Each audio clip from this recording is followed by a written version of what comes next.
Hi, I'm Christopher, and in this episode, I'm uncovering United States' most horrific animal attacks ever recorded, from a dangerous shortcut that put a man face to face with a Komodo dragon's predatory instincts, to a hunter who climbed down from safety and walked straight into an ambush he didn't even know was there.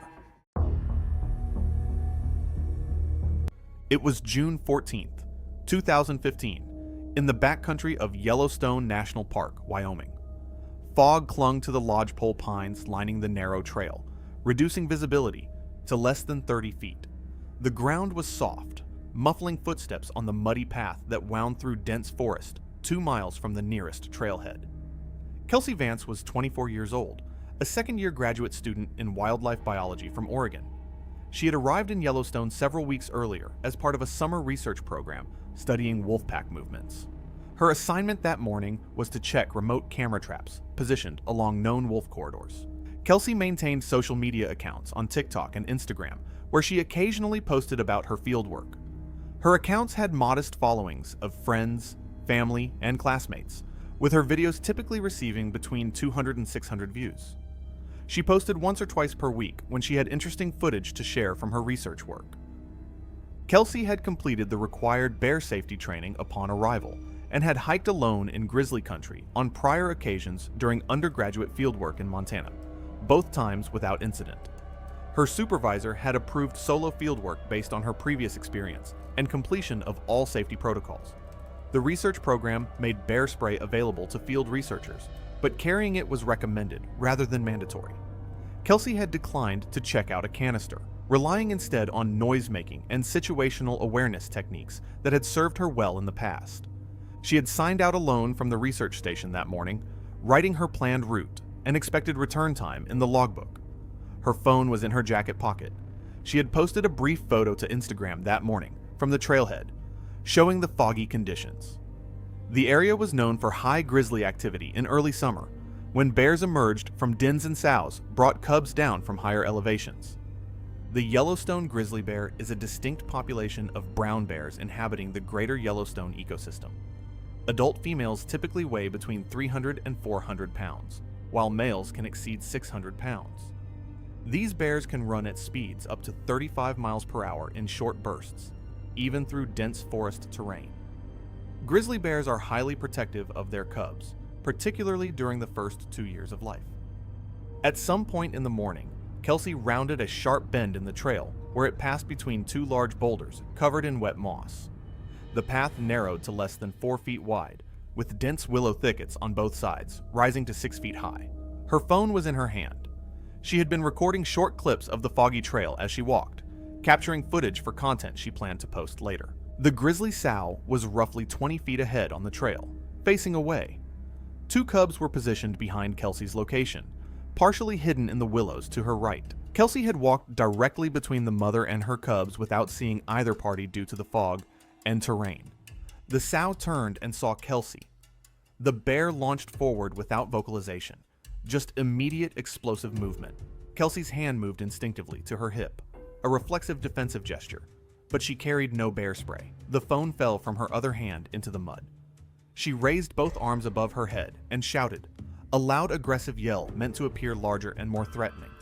The bear did not slow. The sow's momentum carried her forward into Kelsey in less than 2 seconds, striking her with both front paws and knocking her backward off the trail with tremendous force. Kelsey landed on her back in the mud just off the trail. The bear was on top of her immediately, its full weight pressing down. The first bite came to Kelsey's head, the bear's jaws closing around her skull. The bear released and bit again, catching Kelsey's neck and right shoulder. The canine teeth penetrated deep into muscle. Kelsey's right arm moved upward in a defensive motion. The bear bit the forearm, breaking both bones. The attack continued for roughly half a minute. The bear struck Kelsey's head repeatedly with her front paws. A final bite came to the face and throat, tearing through soft tissue. The bear stepped back and stood over Kelsey's body for several seconds. The cubs emerged from the willows and moved toward their mother. The sow turned and led both cubs off the trail into the forest, disappearing into the fog within moments. Kelsey's body was discovered later that afternoon when she failed to return and a search was initiated. staff found her just off the trail near the camera trap location she had been checking. Her day pack remained on her back, undamaged. No food items were present in the pack, and no bear deterrent devices were found at the scene. Her phone was located on the trail where it had fallen, partially embedded in mud. The screen was cracked, but the device remained functional. Investigators extracted data showing she had been recording video when the encounter occurred. The file captured audio of the attack before the recording stopped. Park officials reviewed the footage as part of the investigation and retained it as evidence. The file was never released. The cause of death was determined to be massive head and cranial trauma with severe brain injury. Secondary injuries included extensive damage to the neck, a fractured arm, and deep lacerations to the face and shoulders. Evidence indicated a defensive attack rather than predatory behavior. The bears had not fed on the body or returned to the site. The area was closed immediately. Wildlife officials determined the attack was a surprise encounter with a protective sow and made no attempt to locate or remove the bears. The case was ruled an accidental death resulting from a defensive bear encounter. It was March 4th, 2016, when the desert heat shimmered over Daniel Ortiz's property in rural Arizona, just outside Tucson. The 5-acre compound featured several large outbuildings, housing Daniel's extensive reptile collection, everything from rattlesnakes to monitor lizards. But the crown jewel was a 10-year-old Komodo dragon named Titan, housed in a custom-built habitat that took up half of the largest building on the property. Daniel, 38, was a self-taught herpetologist who had spent 15 years building his reputation in the exotic reptile community. He ran a small but successful breeding operation, selling high-end reptiles to private collectors and occasionally consulting for small zoos. His expertise was widely respected, but those who knew him also knew he had a dangerous habit. He took unnecessary risks to save time during routine maintenance. Daniel had acquired Titan 8 years earlier through a complex process involving federal exotic animal permits, sites clearance, and a transfer arrangement with a licensed zoological facility in Florida. Titan was just 2 feet long at the time, but had since grown to 8 feet and weighed approximately 180 pounds. Daniel hand-fed Titan weekly and had developed what he believed was a mutual respect with the massive lizard. The habitat was a 30 by 20 foot enclosure with concrete floors, heated rocks, and a shallow pool. Every 2 weeks, Daniel entered to deep clean, while Titan was fed in a separate holding area. However, Daniel had recently started taking shortcuts, cleaning while Titan was still in the main habitat to save the 30 minutes it took to move the dragon. On the afternoon of March 4th, Daniel began his routine cleaning. Titan rested near the heated rocks, seemingly uninterested in Daniel's activities. About 20 minutes in, Daniel reached to adjust a heat lamp and accidentally sliced his left hand on a sharp edge of the metal fixture. The cut was minor, maybe an inch long across his palm, but it bled freely. Daniel cursed under his breath and reached for a rag, not immediately noticing that Titan's head had lifted and his forked tongue was flicking rapidly in the air. Komodo dragons are the world's largest living lizards. Adult males can exceed 10 feet in length and weigh over 200 pounds, with powerful jaws bearing between 50 and 60 serrated teeth designed to tear flesh. They possess venom glands in their lower jaw that secrete anticoagulant and hypotensive compounds, substances that impair clotting and contribute to shock, compounding the already severe mechanical trauma of a bite. Highly sensitive to scent, Komodo dragons can detect blood from considerable distances using their Jacobson's organ, and fresh blood triggers their predatory response with near immediacy. Titan slowly raised his massive body from the heated rock, eyes locking onto Daniel's bleeding hand. Daniel noticed and began backing toward the enclosure door, maintaining eye contact and speaking in what he hoped was a calm tone. But Titan was already committed. The 180-pound lizard moved with surprising speed, closing the 12 feet between them in less than 3 seconds. Daniel turned to run, but his foot caught on the drain grate, and he stumbled. Titan's jaws clamped down on Daniel's left forearm, just above the wrist. The serrated teeth drove deep into muscle and tendon, and the dragon's neck muscles thrashed side to side in the signature killing motion that tears massive chunks of flesh from prey. Multiple blood vessels were torn open simultaneously, including both the radial and ulnar arteries, producing hemorrhage that could not be controlled by pressure alone. The venom compounds would further impair clotting over the following minutes, but it was the sheer physical destruction of the bite that made the wound immediately life-threatening. Even as Daniel pressed his right hand hard against the torn flesh, blood surged through his fingers in steady, unstoppable pulses. Titan released his grip after approximately 15 seconds and stepped back. Functioning on pure adrenaline, Daniel scrambled toward the exit and got through the door, slamming it shut behind him. He stumbled toward his truck, pressing his right hand against the wound with as much force as he could manage. The pressure slowed the bleeding, but could not stop it. Without a tourniquet, the damage to multiple vessels was simply too extensive. Daniel collapsed next to his truck and managed to dial 911, gasping out his address before the phone slipped from his fingers. He lost consciousness approximately 8 minutes after the initial bite. Without a tourniquet in place, the hemorrhage continued unchecked. Emergency responders arrived 17 minutes after the 911 call and found Daniel unconscious in a large pool of blood. Paramedics applied a tourniquet and initiated IV fluids, but Daniel had already lost a dangerous proportion of his blood volume. He was airlifted to a trauma center in Tucson, where surgeons worked to repair the extensive vascular damage. The surgery stabilized him temporarily, but the hemorrhagic shock had taken a severe toll. His organs began to fail despite transfusions and interventions. Daniel never regained consciousness and died 18 hours after the attack from multi-organ failure. Wildlife authorities seized Titan and Daniel's entire reptile collection.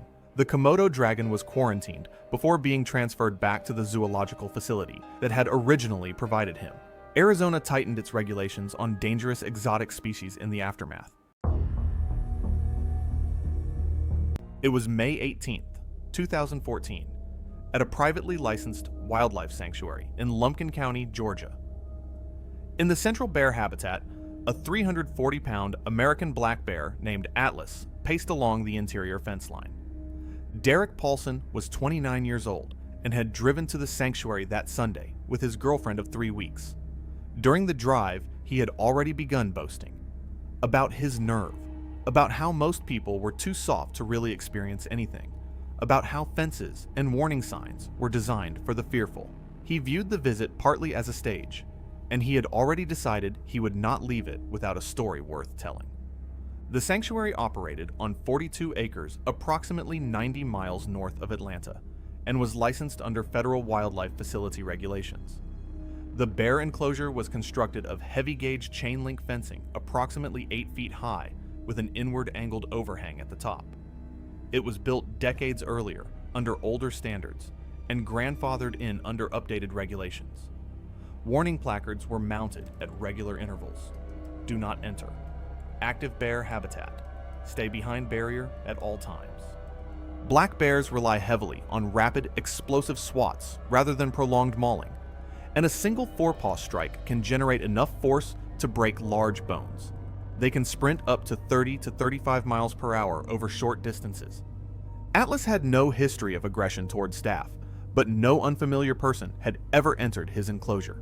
At the start of the tour, the guide, Dana, clearly stated that the railing and fence marked a strict boundary, and that climbing or crossing either barrier was prohibited.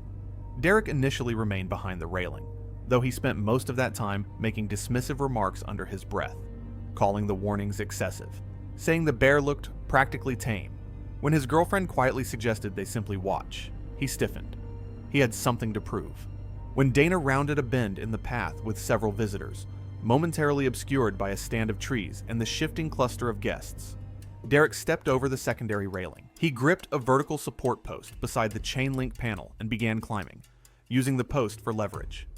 The outward-angled extension, which projected roughly 18 inches inward, forced him to hook an elbow over the top rail and shift his weight carefully before swinging a leg past the angled section. After reaching the top, he swung a leg over and dropped down inside the enclosure. The bear was approximately 30 feet away when he registered movement within the habitat. He turned toward Derek, head lowered, ears angled back, and released a sharp huff before taking several stiff-legged steps forward that quickly escalated into a short, accelerating charge. Derek turned back toward the fence, but did not have time to climb. The first contact was a forceful forepaw strike that caught him across the left shoulder and upper back, knocking him to the ground. He fell hard and struck the side of his head against the packed substrate. The bear approached immediately and bit into the upper portion of his left shoulder while he was prone. The bite was forceful, accompanied by a brief shaking motion before the bear released and repositioned. Outside the enclosure, his girlfriend began shouting. Dana initiated the emergency protocol and ordered visitors to clear the fence line. A staff member triggered a compressed air horn mounted near the habitat. The horn sounded repeatedly, rather than once. After several blasts, Atlas released his grip and moved away at a fast walk toward the opposite side of the enclosure. The entire physical interaction lasted under a minute, though subsequent review indicated it felt longer to witnesses. Staff secured the perimeter and prevented further intrusion. Emergency services from Dahlonega arrived shortly. Derek had sustained deep lacerations and puncture wounds to his left shoulder and upper back, along with significant head trauma from the fall. He was conscious but disoriented during initial assessment. He was transported to a medical center. Surgery was performed that evening to repair vascular injury in his shoulder region and to address a subdural hematoma caused by the impact. Over the next 24 hours, neurological swelling increased despite surgical intervention, and his responsiveness steadily declined. He died on May 20th, 2 days after the incident. Investigators determined that the enclosure met construction standards and that the breach resulted from deliberate visitor misconduct, though they recommended increasing the standoff distance as an added precaution. Tours were temporarily suspended during the investigation before the facility reopened. It was November 9th, 2014, in the Atchafalaya Basin of south-central Louisiana.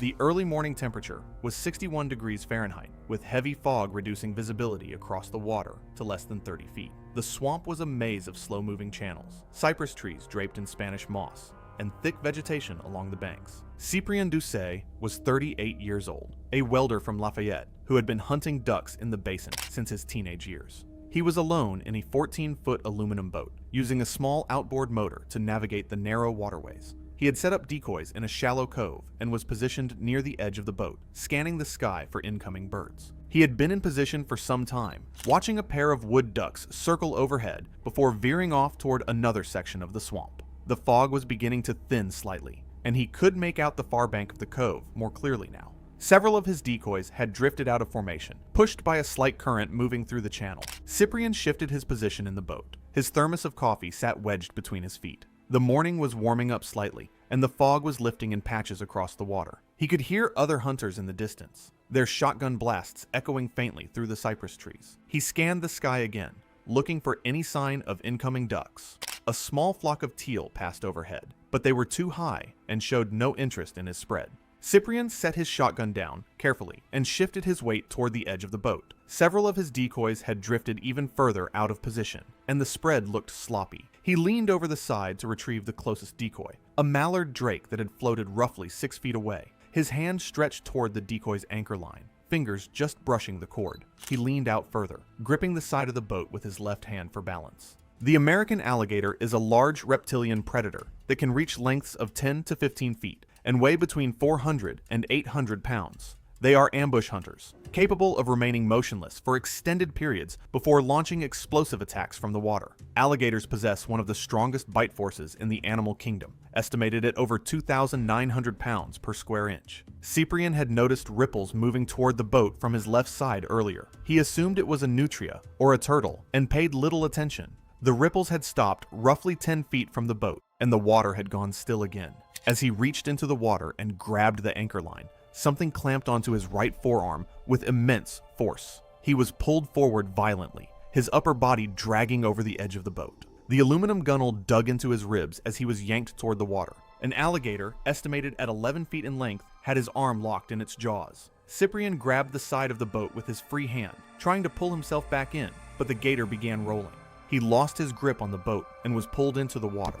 The cold shocked his system as he went under. The gator performed several rapid rolls in quick succession, each lasting only a few seconds, but completely disorienting him. Cyprien surfaced once, gasping and choking on swamp water, but was pulled down again within seconds. The gator performed another series of short, violent rolls, dragging him deeper into the channel. His waders filled with water, adding weight and making it impossible to stay afloat or fight back effectively. The rolling continued in bursts, 3 or 4 rapid spins, then a pause as the gator repositioned, then more rolling. Cyprien's free hand clawed at the water, trying to find something to grab onto, but there was nothing. Each time he tried to surface, the gator pulled him back under. After nearly a minute of repeated rolling and submersion, Cyprien's movements became weaker, more erratic. The gator maintained its crushing grip on his arm, keeping him submerged in the deeper section of the channel. His body convulsed beneath the water as he tried desperately to reach air, but the gator's weight and the water-filled waders kept him down. He lost consciousness after roughly 90 seconds underwater and drowned as the gator continued to hold him submerged. His body went limp,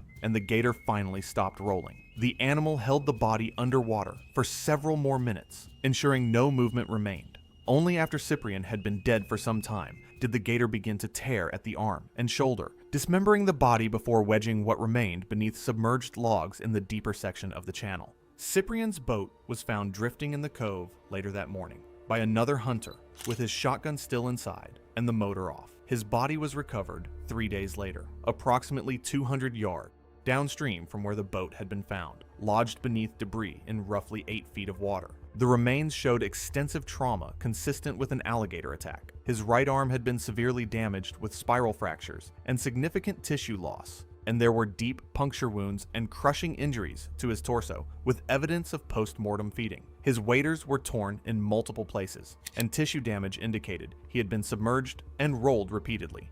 Water was found in his lungs, confirming drowning as the cause of death.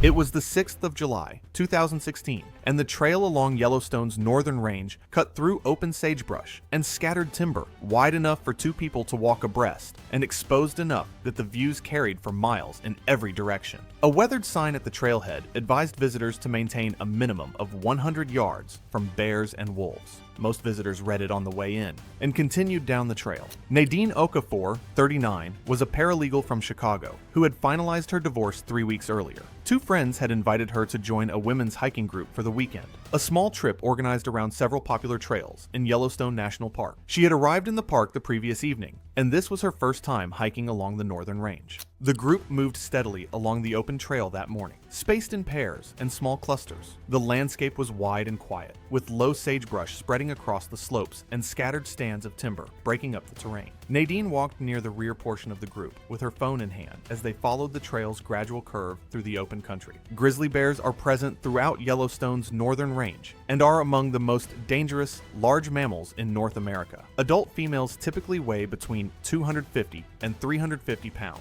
and can cover ground at speeds exceeding 35 miles per hour in short bursts. They are highly protective of personal space and react with explosive force when approached too closely, particularly females with cubs nearby. Unlike black bears, grizzlies involved in defensive encounters rarely disengage immediately. The injuries they inflict during those brief encounters are often severe. Park guidelines set the minimum safe viewing distance at 100 yards. A grizzly can close that distance before most people have time to react. The group had rounded a bend in the trail when the leader raised a hand and stopped everyone. A large female grizzly bear was visible in the sagebrush, roughly 70 yards off the trail, moving slowly through the brush with her nose low to the ground while foraging. The leader instructed the group to hold position and allow the animal to continue moving without disturbance. Then she decided to take a selfie and wanted a clearer angle. She moved laterally through the low sagebrush, closing the distance incrementally, focused entirely on her frame. By the time she stopped, she was within 30 yards, moving through brush that had been masking her scent and muffling her footsteps until it no longer was. Someone in the group called her name sharply. She didn't turn around. The bear's head lifted abruptly. Its ears shifted forward, and its posture stiffened. The animal released a sharp huff and popped its jaw,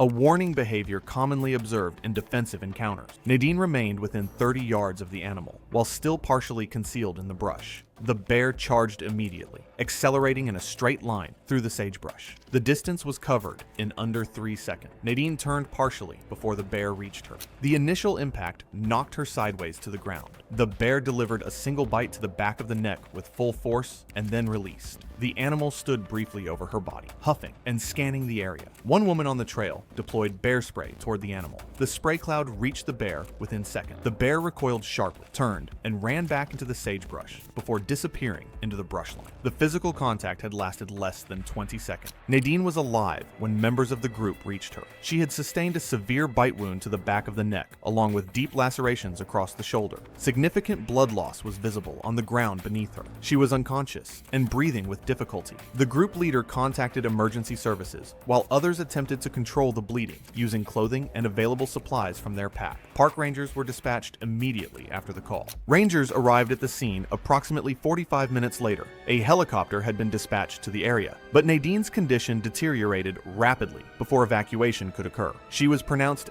dead at the scene at 1:34 p.m. The medical examiner later determined the cause of death to be cervical spine trauma and associated vascular damage sustained during a grizzly bear attack. The bite to the posterior neck caused injuries that were not survivable regardless of medical response time. Investigators concluded the bear reacted defensively after Nadine closed the distance to roughly 30 yards through dense brush, eliminating the margin of warning typically present when bears detect humans at greater distances. Rangers also documented that Nadine had been instructed to hold position before stepping off the trail toward the animal. Only one member of the group had been carrying bear spray, which was deployed after the attack occurred.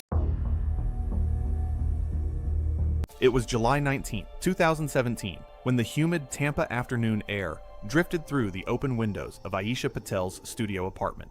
The modest space was a chaotic mix of camera equipment, ring lights, and elaborate backgrounds for photo shoots. Aisha, 28, had been building her social media presence for 3 years, documenting her life with her fur baby, a 6-year-old male capuchin monkey named Milo. Aisha worked part-time as a beauty consultant at a department store, but her real income came from her growing Instagram following, nearly 80,000 followers who tuned in daily to watch Milo's antics.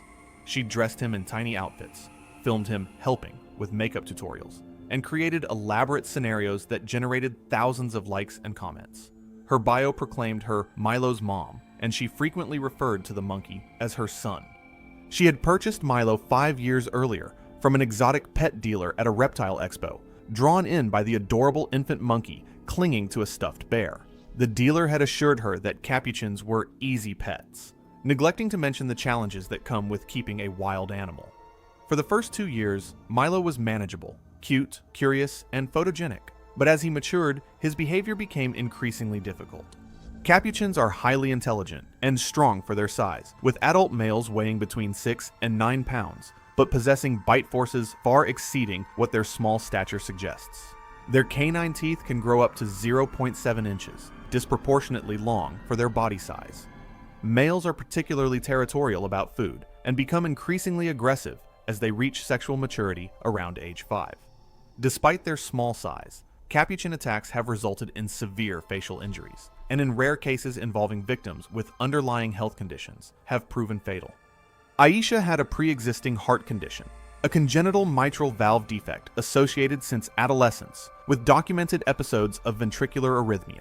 Her cardiologist had classified her as being at elevated risk for malignant arrhythmia under severe physical or emotional stress. She had never considered that Milo might pose such a threat. By 2017, Milo's behavior had deteriorated significantly. He would shriek when frustrated, throw objects, and had bitten Aisha several times, though she dismissed these incidents as love nips to her followers. Friends had stopped visiting because Milo would scream and lunge at them. Despite the warning signs, Aisha continued to keep Milo for the sake of her online brand. On the afternoon of July 19th, Aisha was editing photos on her laptop while eating a late lunch, a sandwich, and a bag of chips. Milo sat on his designated perch nearby, his eyes fixed on the food.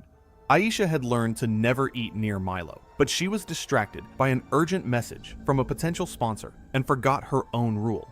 Milo suddenly leaped from his perch onto the table, grabbing at the bag of chips. Aisha instinctively pulled the bag away, and Milo's expression changed instantly. His lips pulled back, revealing his disproportionately large canines, and he released a high-pitched screech. Before Aisha could react, Milo launched himself at her face. His small but powerful hands gripped her hair, and he bit down on her left cheek with shocking force. The canines punctured through skin and muscle, scraping against the cheekbone beneath. Aisha screamed and tried to pull Milo off, but the monkey held on, biting again, this time tearing into the soft tissue just below her ear, opening a ragged wound that bled freely down her neck and soaked into her shirt. The bites themselves were not immediately life-threatening. What the attack did do was trigger something far more dangerous, given Aisha's medical history. The combination of searing pain, the sight of her own blood, and the terror of being mauled flooded her bloodstream with catecholamines, the same adrenaline surge that in a healthy heart causes little more than a racing pulse. But in a heart with her arrhythmia, history represented exactly the kind of electrical destabilization her cardiologist had long warned against. Aisha managed to grab Milo and throw him across the room. She pressed her hand against the wound and tried to reach her phone, but her heart was already losing its rhythm, her rate climbing past 170 and then fracturing into a disorganized pattern, the electrical signals misfiring across her compromised myocardium in exactly the malignant sequence her medical history had flagged. Her legs gave out. She collapsed to the floor, her hand still pressed against her neck. The arrhythmia deteriorated into ventricular fibrillation, her heart no longer pumping in any coordinated sense, simply quivering uselessly. It was her failing heart, not the blood loss, that was killing her now. Within 3 minutes of the attack, Aisha lost consciousness. Shortly after, she suffered cardiac arrest. By the time her downstairs neighbor heard the commotion and called 911, Aisha had been without a pulse for over 6 minutes. Paramedics arrived 11 minutes after the 911 call. They found Aisha unresponsive on the floor, with Milo screaming from the top of the refrigerator. Animal control secured the monkey before treatment could begin. Despite aggressive resuscitation efforts, Aisha could not be revived. Animal control officers tranquilized Milo and transported him to a specialized primate sanctuary. Due to his attack history and aggressive behavior, veterinarians and behavioral specialists recommended euthanasia.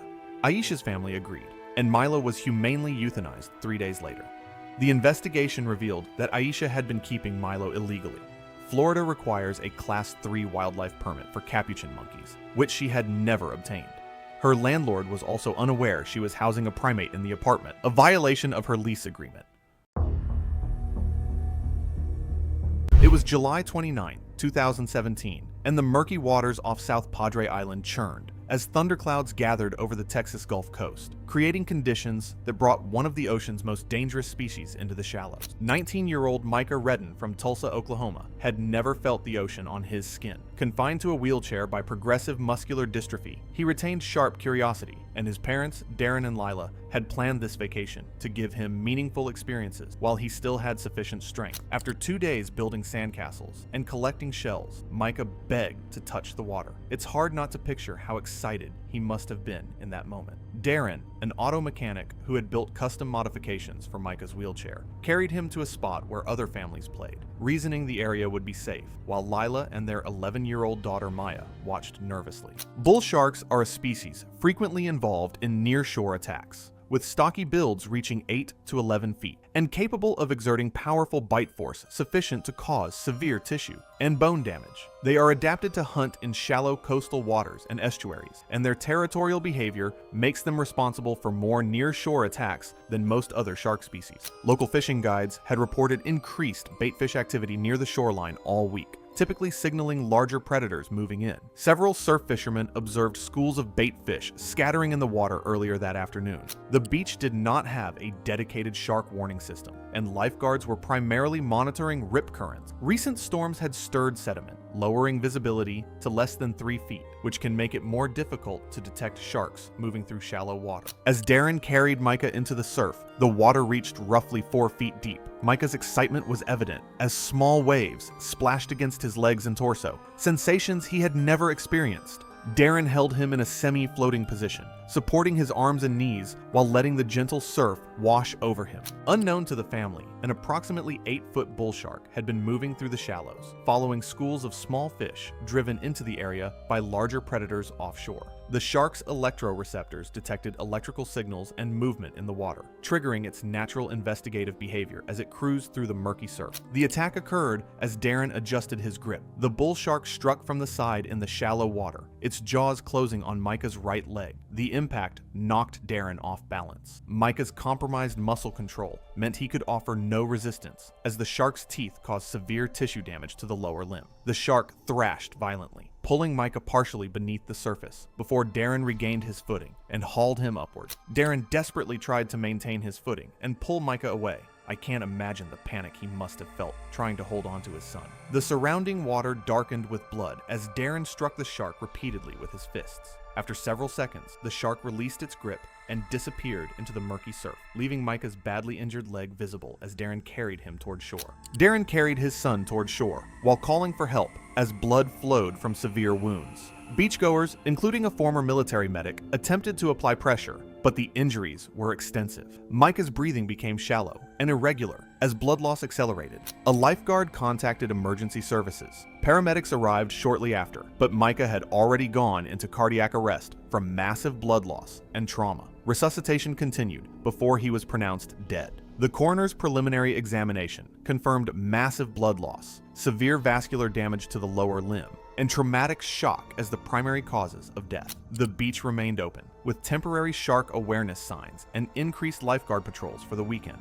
The Redden family returned home 3 days later, while local coverage focused on the rarity of shark attacks rather than the specific circumstances. 6 months later, disability advocates helped install a wheelchair-accessible beach ramp near the site, creating a small memorial honoring Micah's desire to experience the ocean despite his physical limitations. The incident highlighted the particular vulnerability of disabled individuals in marine environments, prompting updated safety protocols at several Texas beaches regarding assisted swimming and accessibility. From all accounts, Micah had done nothing to provoke the encounter, and the tragedy underscores how even careful planning cannot eliminate the inherent risks of engaging with nature. His brief experience in the surf remains a testament to his family's determination to create meaningful moments, blending joy with unavoidable danger. It was July 18th, 2015, in a remote camping area near the Appalachian Trail in western North Carolina. Dense forest surrounded the campsite, with berry bushes heavy with fruit. Visibility through the trees was limited to about 30 feet. The ground was soft from recent rain, showing tracks clearly. Roger Finch was 34 years old, an off-duty park ranger from a neighboring district. He'd been camping alone for 3 days, documenting black bear behavior during berry season for a wildlife awareness project. Roger had 8 years of experience as a ranger, but had grown comfortable around the local bear population. Despite his professional training, he'd become casual about his own safety protocols. He'd encountered black bears dozens of times without incident, and believed his experience made him accepted by the local bears. Rangers had posted warnings about a female bear with cubs showing aggressive behavior. She'd bluff-charged 2 hikers 4 days earlier. Roger had seen her twice from a distance and believed she was used to him. He'd even named her Bella in his field notes. That morning, Roger found fresh claw marks on trees near his camp, higher and deeper than before. Berry bushes around his tent had been stripped overnight. Warm scat lay 20 feet from his tent. His camp stove had been knocked over while he slept. The bear was getting bolder, but Roger rationalized each sign, telling himself she was just following her normal feeding pattern. Adult female black bears weigh 150 to 250 pounds, but can run 30 miles per hour and climb trees easily. Normally shy, females with cubs are highly protective and account for most serious attacks. When defending cubs, they target the face and head, with bite force estimated between 600 and 700 psi and 2-inch claws designed for tearing flesh. Roger crouched 40 feet from his tent, changing a camera lens with his back to the forest. His bear spray sat clipped to his backpack. 6 feet away, he heard branches snap. Turning, he saw the female bear emerge with 2 cubs behind her. He'd positioned himself directly between the mother and her young. The cubs were on the far side of his tent. The bear's ears flattened, her lips pulled back. No warning grunt. She charged, covering 40 feet in under 3 seconds. Roger raised his arms and shouted. She didn't stop. At 15 feet, he turned to run.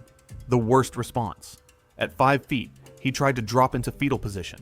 Too late. The 220-pound bear slammed into his chest, driving the air from his lungs. Her first swipe tore 4 parallel gashes from temple to jaw, snapping his head sideways. The second strike hooked into his scalp, peeling back a flap of skin over his left eye. Roger covered his face with his arms. The bear bit down on his right forearm, canines puncturing to bone, and shook violently, dragging him 6 feet across the ground. When his arms stopped moving, she focused on his face. Her jaws clamped onto his skull. His cheekbone cracked. She tore at his face with her teeth, ripping away tissue from his left cheek, then tore through his nose and upper lip, partially avulsing both. The attack continued for approximately 30 seconds before the bear heard hikers approaching. She retreated with her cubs as the sounds grew closer. 2 hikers, 200 yards away, had heard thrashing and disturbing sounds. They approached cautiously, making noise. By the time they reached the clearing, the bear had vanished. Roger lay unconscious, face unrecognizable. The left side was destroyed, cheek gone, exposing teeth and jawbone. Left eye socket crushed, eye ruptured, nose and upper lip partially avulsed. Deep lacerations exposed skull bone. His right forearm showed compound fractures, bone visible through torn flesh. Significant blood loss had pooled beneath him. The male hiker had minimal cell service and called for emergency response at 9:47 a.m., while his wife applied pressure to Roger's wounds using their spare clothing. The nearest road accessible by ambulance was a 45-minute hike away. A medical helicopter was dispatched, but took 38 minutes to arrive due to weather conditions. Paramedics reached Roger at 10:52 a.m., 65 minutes after the attack. Roger died during the helicopter flight at approximately 11:20 a.m. Multiple skull fractures with intracranial hemorrhage and airway compromise proved incompatible with survival. When the bear was tracked and euthanized 2 days later, examination revealed steinert trace amounts of human tissue consistent with incidental ingestion during the attack. The case was ruled an accidental death caused by wildlife encounter. It was August 11th, 2015, and the afternoon air at Fishing Bridge Campground hung thick with the smell of charred hamburgers and pine sap. Gideon Larkens adjusted his telephoto lens, framing the massive grizzly sow as she ambled through the lodgepole pines with her 2 cubs trailing behind.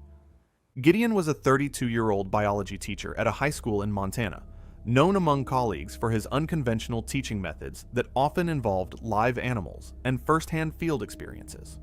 His classroom walls were covered with photographs he had taken throughout the greater Yellowstone ecosystem: wolves at Lamar Valley, bull elk during the rut, and numerous close-up shots of grizzly bears. This trip to Yellowstone was his 4th that summer alone. Maris, his girlfriend of 2 years, was more reserved by nature. At 28, she worked as an elementary school librarian in Bozeman. She had learned to tolerate his risk-taking, though she kept bear spray clipped to her belt and maintained what she considered safe distances. What many visitors to Yellowstone fail to understand is the sheer power of an adult female grizzly bear. A sow protecting cubs can weigh up to 600 pounds and possesses strength capable of flipping over 200-pound boulders in search of food. Their jaws can exert over 1,200 pounds of pressure per square inch, sufficient to cause severe blunt cranial trauma. Throughout the morning, campers at Fishing Bridge had violated multiple posted regulations. Coolers sat open beside picnic tables, packages of hot dogs and marshmallows visible to anyone or anything passing through. A family from Ohio had left an entire rotisserie chicken on their table while they hiked to the nearby river. The smell of processed meat permeated the campground, despite signs every 50 yards, warning that food storage violations could result in citations and that the area had recent bear activity. At around 2 p.m., a ranger received a radio call about a sow with cubs entering the developed area. He arrived within 10 minutes and found the roughly 550-pound bear near the campground's southern loop, her nearly 2-year-old cubs playing behind her as she sniffed the air. The ranger began hazard mitigation, shouting and using an acoustic deterrent to push them back toward the forest. About 30 tourists gathered nearby, including Gideon, who photographed the scene with his Canon.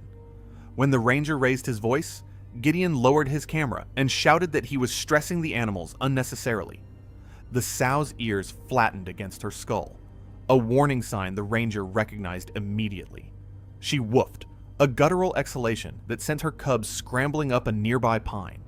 The crowd fell silent. Gideon, rather than retreating, edged closer for a tighter frame, despite the ranger's shouts. Moments later, the sow covered the 30 feet between them in seconds, her bulk moving with the fluid efficiency of apex predation. Gideon barely had time to lower his camera before 550 pounds of muscle and maternal fury slammed into him, driving him backward onto the gravel. The sow's jaws closed around Gideon's head before he could scream. Gideon's body convulsed, his legs kicking against the ground as the bear shook him violently. Blood poured from where her canines had penetrated, pooling dark and fast beneath him. Maris screamed and lunged forward, grabbing at Gideon's jacket. The movement caught the sow's attention. She released Gideon's head. His skull and brain suffered severe blunt trauma and pivoted toward this new threat. Her massive paw swung in a backhanded arc, claws extended. The impact caught Maris across the neck and shoulder, lifting her briefly off her feet before she crumpled. The ranger deployed bear spray first, but when the sow kept advancing toward the crowd, he fired 4 aimed rounds because she presented an imminent threat, dropping her 12 feet from Gideon's body. Multiple campers had already dialed 911. Additional rangers and emergency medical personnel arrived at 2:30 p.m., but the scene they found required no medical intervention. Gideon had died rapidly from severe blunt cranial trauma and cervical injury. Merritt suffered severe blunt cervical trauma. Death resulted from spinal cord injury. The sow, still breathing when additional rangers arrived, was euthanized with a final shot. Her 2 cubs, stranded in the pine tree, were tranquilized and transported to a wildlife holding facility in Bozeman, where they would eventually be relocated to a sanctuary in Montana. Fishing Bridge Campground was closed for 3 days while investigators reconstructed the attack, and wildlife officials assessed whether other bears in the area had become habituated to human food.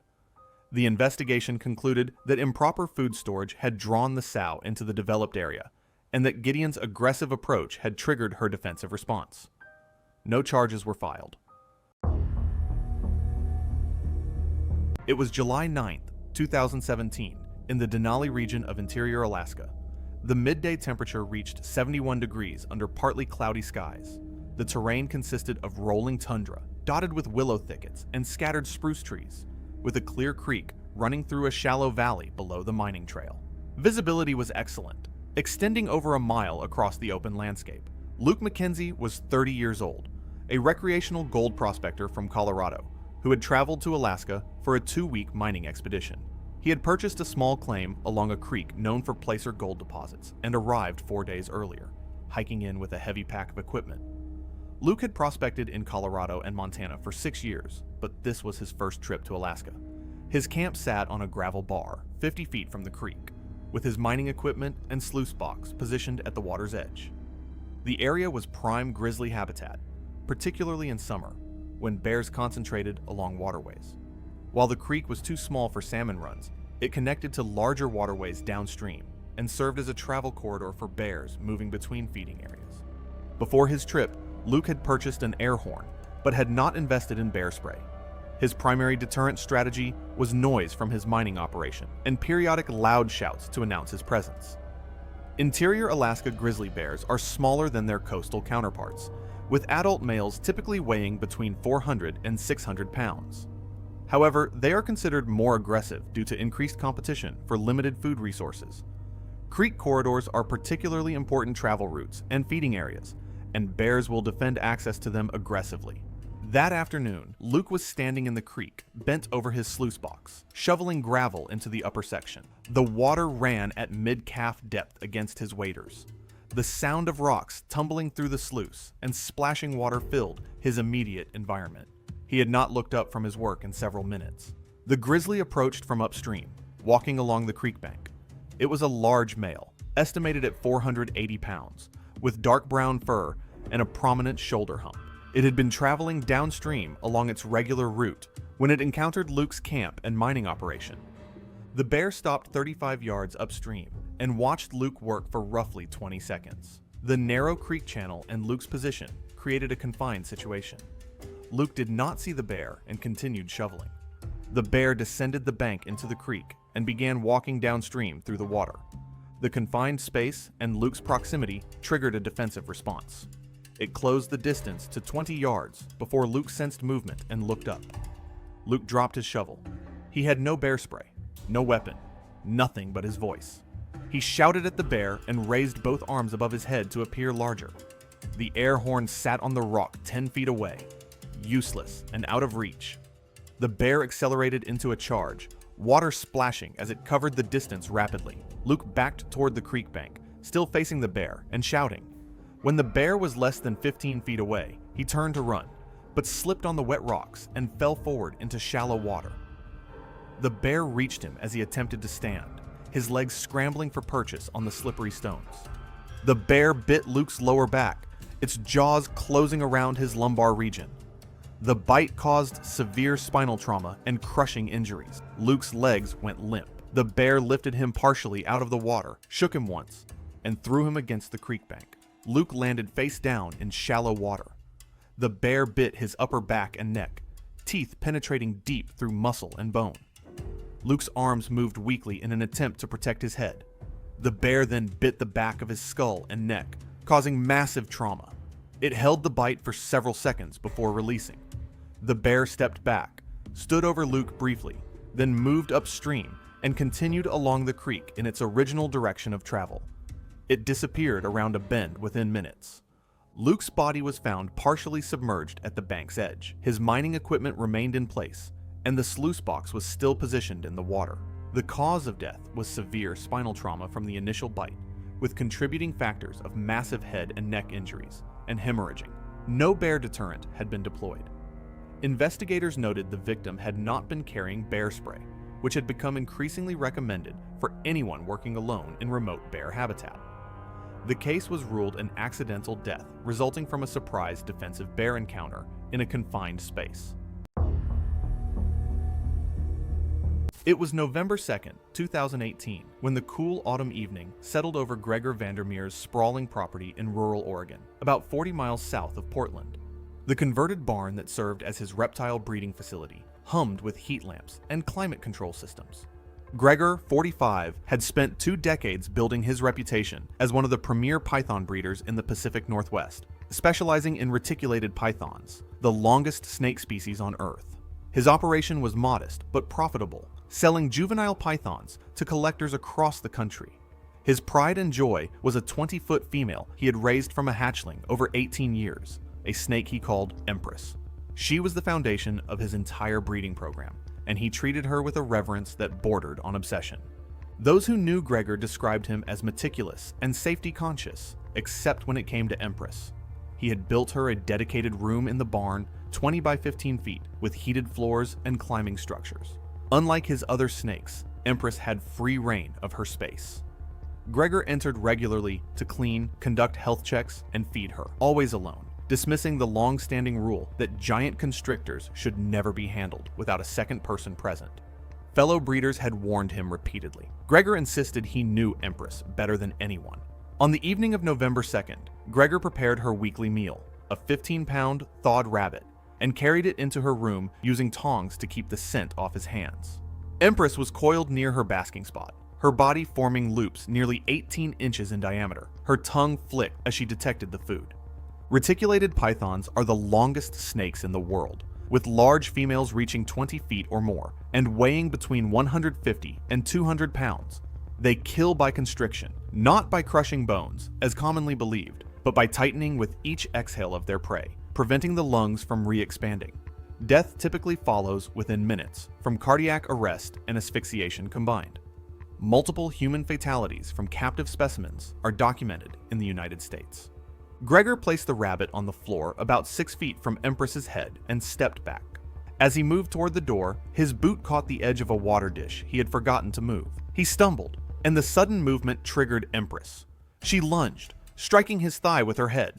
The impact knocked him off balance. He fell hard onto his side, and before he could scramble upright, her body was already moving around him. The first coil wrapped his chest and right arm, pinning it to his side. He tried to push free with his left arm, but a second coil came around his neck and upper chest. He tried to call out. The pressure on his lungs reduced it to a gasp. A third coil took his waist and legs. Empress tightened with every breath he gave up. His ribs began to fracture under the sustained pressure, first one, then several in rapid succession. At least one punctured his left lung, which collapsed.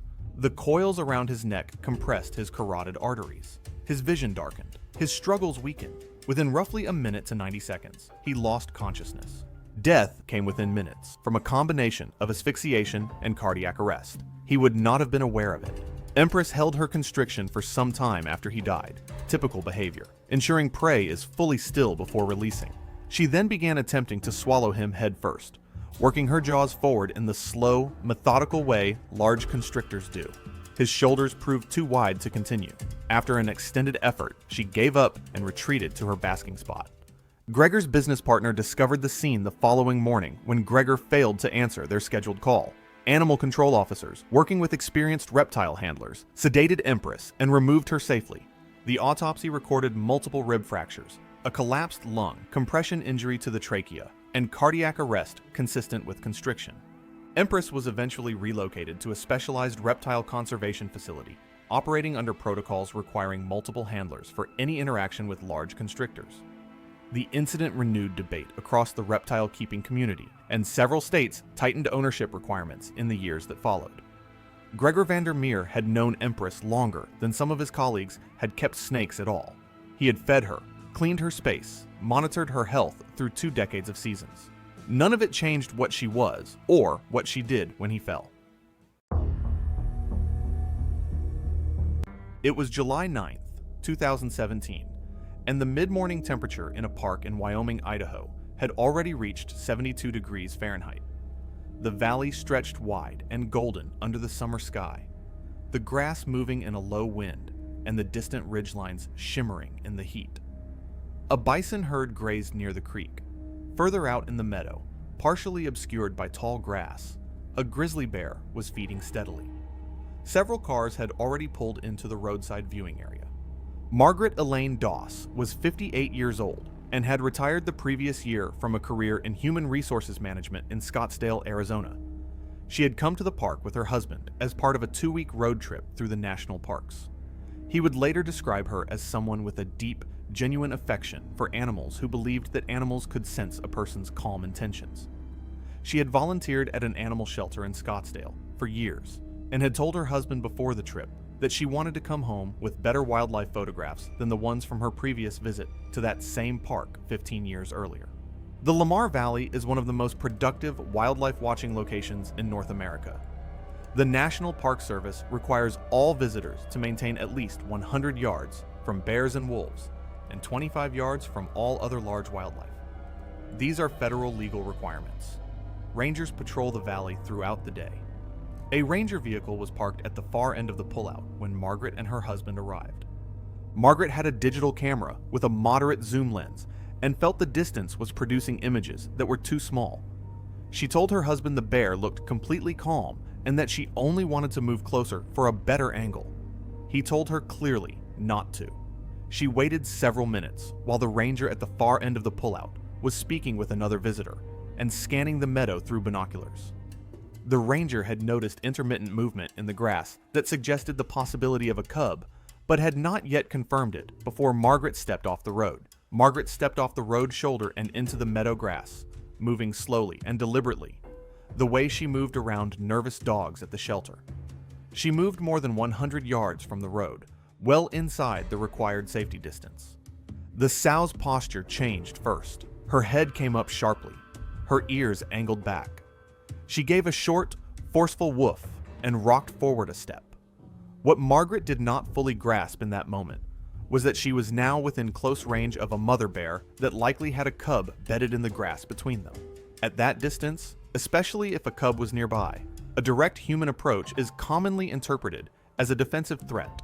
Mother grizzlies account for a significant portion of serious bear attacks in North America because they respond instantly to perceived threats near cubs. The bear surged forward. The charge showed no prolonged hesitation, typical of some bluff displays. It was fast and direct. She covered the distance in a few seconds. Margaret turned when she heard the sudden rush through the grass and saw the movement in her peripheral vision. She attempted to run, but managed only a step or two before the bear reached her. At the far end of the pullout, the ranger shouted and ran toward the road edge, bringing up the launcher he had already been holding after noticing possible cub movement in the grass. The charge detonated between the sow and the road edge, but she was already within striking distance. As the sow veered, her right forepaw struck Margaret across the upper back and shoulder in a powerful swiping motion. The impact knocked Margaret forward into the grass. She fell hard and remained face down, stunned. The bear hovered for a brief second over her, huffing sharply, then pivoted away, returning quickly to the area where the cub was concealed. She positioned herself between the cub and the road and did not re-engage. The ranger reached Margaret within moments and called for the medical unit. The wound extended from Margaret's left shoulder blade toward her lower back in a deep, ragged tear that disrupted multiple layers of muscle and included puncture wounds consistent with a brief bite, introducing significant contamination into the underlying tissue. She was conscious but disoriented and showing signs of shock. A park medical unit arrived within minutes. She was stabilized on scene, transported by ground ambulance to Mammoth Hot Springs for transfer, and then airlifted to a medical center in Idaho Falls. She underwent surgery that afternoon for wound cleaning, tissue repair, and aggressive debridement. She initially responded well to treatment. Over the next 2 days, however, extensive devitalized tissue and contamination from the wound led to complications requiring additional surgical debridement. Despite intravenous antibiotics and additional surgical intervention, she developed a severe systemic infection. Her condition deteriorated, and she died on July 13th from septic shock related to the traumatic injuries. The authorities referenced the incident in updated visitor safety messaging at the park entry stations the following season. It was October 14th, 2015, in the Absaroka Beartooth Wilderness of southern Montana. The terrain consisted of dense lodgepole pine mixed with open meadows, and recent snowmelt had left the ground soft and quiet underfoot. Leland Wickham was 34 years old, a machinist from Billings who had drawn an elk tag after years of applying. He had been hunting for nearly a decade, but had limited experience in grizzly country. He was carrying a compound bow, a canister of bear spray, and basic camping gear. His plan was to hunt a drainage, known locally for elk activity during the rut. The fog had begun to lift slightly as he moved deeper into the area, though visibility remained limited in the dense timber. He moved slowly, scanning for elk sign and listening for movement in the brush. Leland had been walking for some time when he spotted a well-used game trail cutting through a meadow. Fresh tracks pressed into the soft earth indicated recent elk activity, and he followed the trail deeper into the drainage. The wind was blowing steadily from the northwest. The forest around him was quiet except for the occasional call of a raven overhead and the soft crunch of his boots on damp ground. The area showed thick cover and multiple escape routes. He moved higher, staying just inside the tree line to avoid being silhouetted against the open meadow. As he walked, he noticed more elk dropping and fresh rubs on several small pines, where bulls had scraped their antlers against the bark. The terrain began to slope downward into a narrow draw filled with willows and scattered deadfall. Leland stepped over a rotting log and entered a small clearing, no more than 30 feet across. The ground here was churned up, likely from elk feeding on the vegetation. He stopped to examine the tracks more closely, kneeling down to run his fingers over the impressions in the mud. The grizzly bear is one of North America's largest land predators, with adult males weighing between 400 and 790 pounds.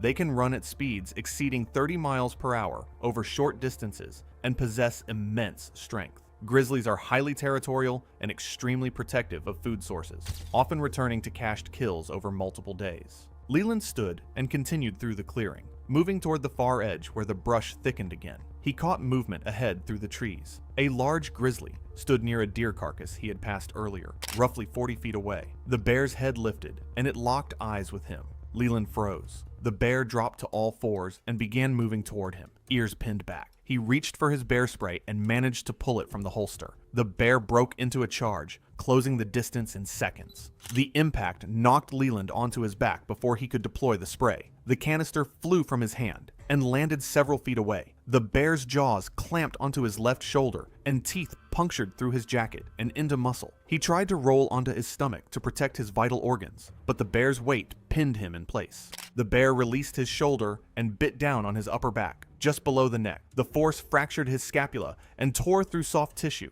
His right arm went limp. The bear shifted its position and bit into his side, tearing through his ribcage. Leland's legs kicked weakly against the ground, his boots scraping through the mud and leaves. The bear continued its assault, biting repeatedly at his torso and limbs. Leland's body convulsed as shock set in from the massive trauma. His breathing became rapid and shallow, then irregular. The attack lasted approximately 45 seconds of continuous mauling before the bear suddenly stopped and moved back toward its cached deer carcass. Leland lay motionless in the clearing, his body broken and bleeding heavily. He lost consciousness within seconds from blood loss and shock. He died roughly 3 minutes after the attack ended, alone in the clearing, as the bear fed on its original kill 30 feet away.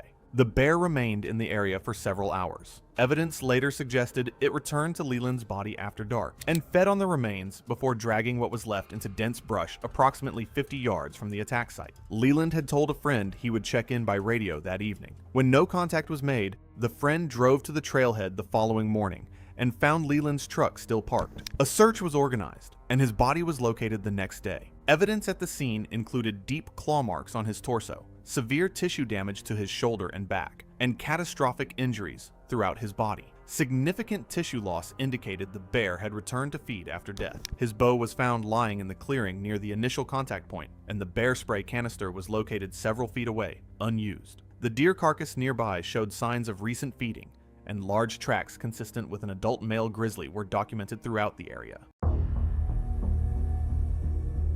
It was 27th August, 2014, and the trail toward the summit of Mount Washburn cut through subalpine meadows and thinning timber, rising steadily toward long views that disappeared on storm days. That afternoon was clear and warm, with clouds building to the southwest that most hikers on the trail had already noticed and were timing their progress against. Robert Albrecht, 61, was a retired civil engineer from Dusseldorf, Germany, who had spent the better part of 3 decades hiking across 4 continents. He had summited peaks in the Alps, walked multi-week routes through Patagonia, and completed sections of long trails across New Zealand and Norway. His 2 travel companions, both longtime friends from a hiking club he had belonged to since his 40s, described him as methodical and fit, someone who moved efficiently on trail and paid close attention to conditions. He had researched Yellowstone thoroughly before the trip, read the wildlife guidelines, and purchased bear spray at an outfitter in Gardner the morning they arrived. He had been carrying it clipped to his hip strap for 2 days. The 3 of them had been hiking together all morning before Robert moved ahead of the others on the upper trail in order to reach the summit and begin the descent before the storm system arrived. Grizzly bears in Yellowstone's interior are most active in late summer, moving through subalpine habitat during hyperphagia, a period where bears eat aggressively to build fat reserves before winter. A grizzly in late August may consume up to 20,000 calories a day, ranging widely and feeding continuously. They are not looking for conflict, but they startle easily at close range, particularly on trails where bends and dense vegetation collapse sightlines to a few dozen feet. Park guidelines advise hikers to make noise on such sections to give bears the opportunity to move off before contact becomes unavoidable.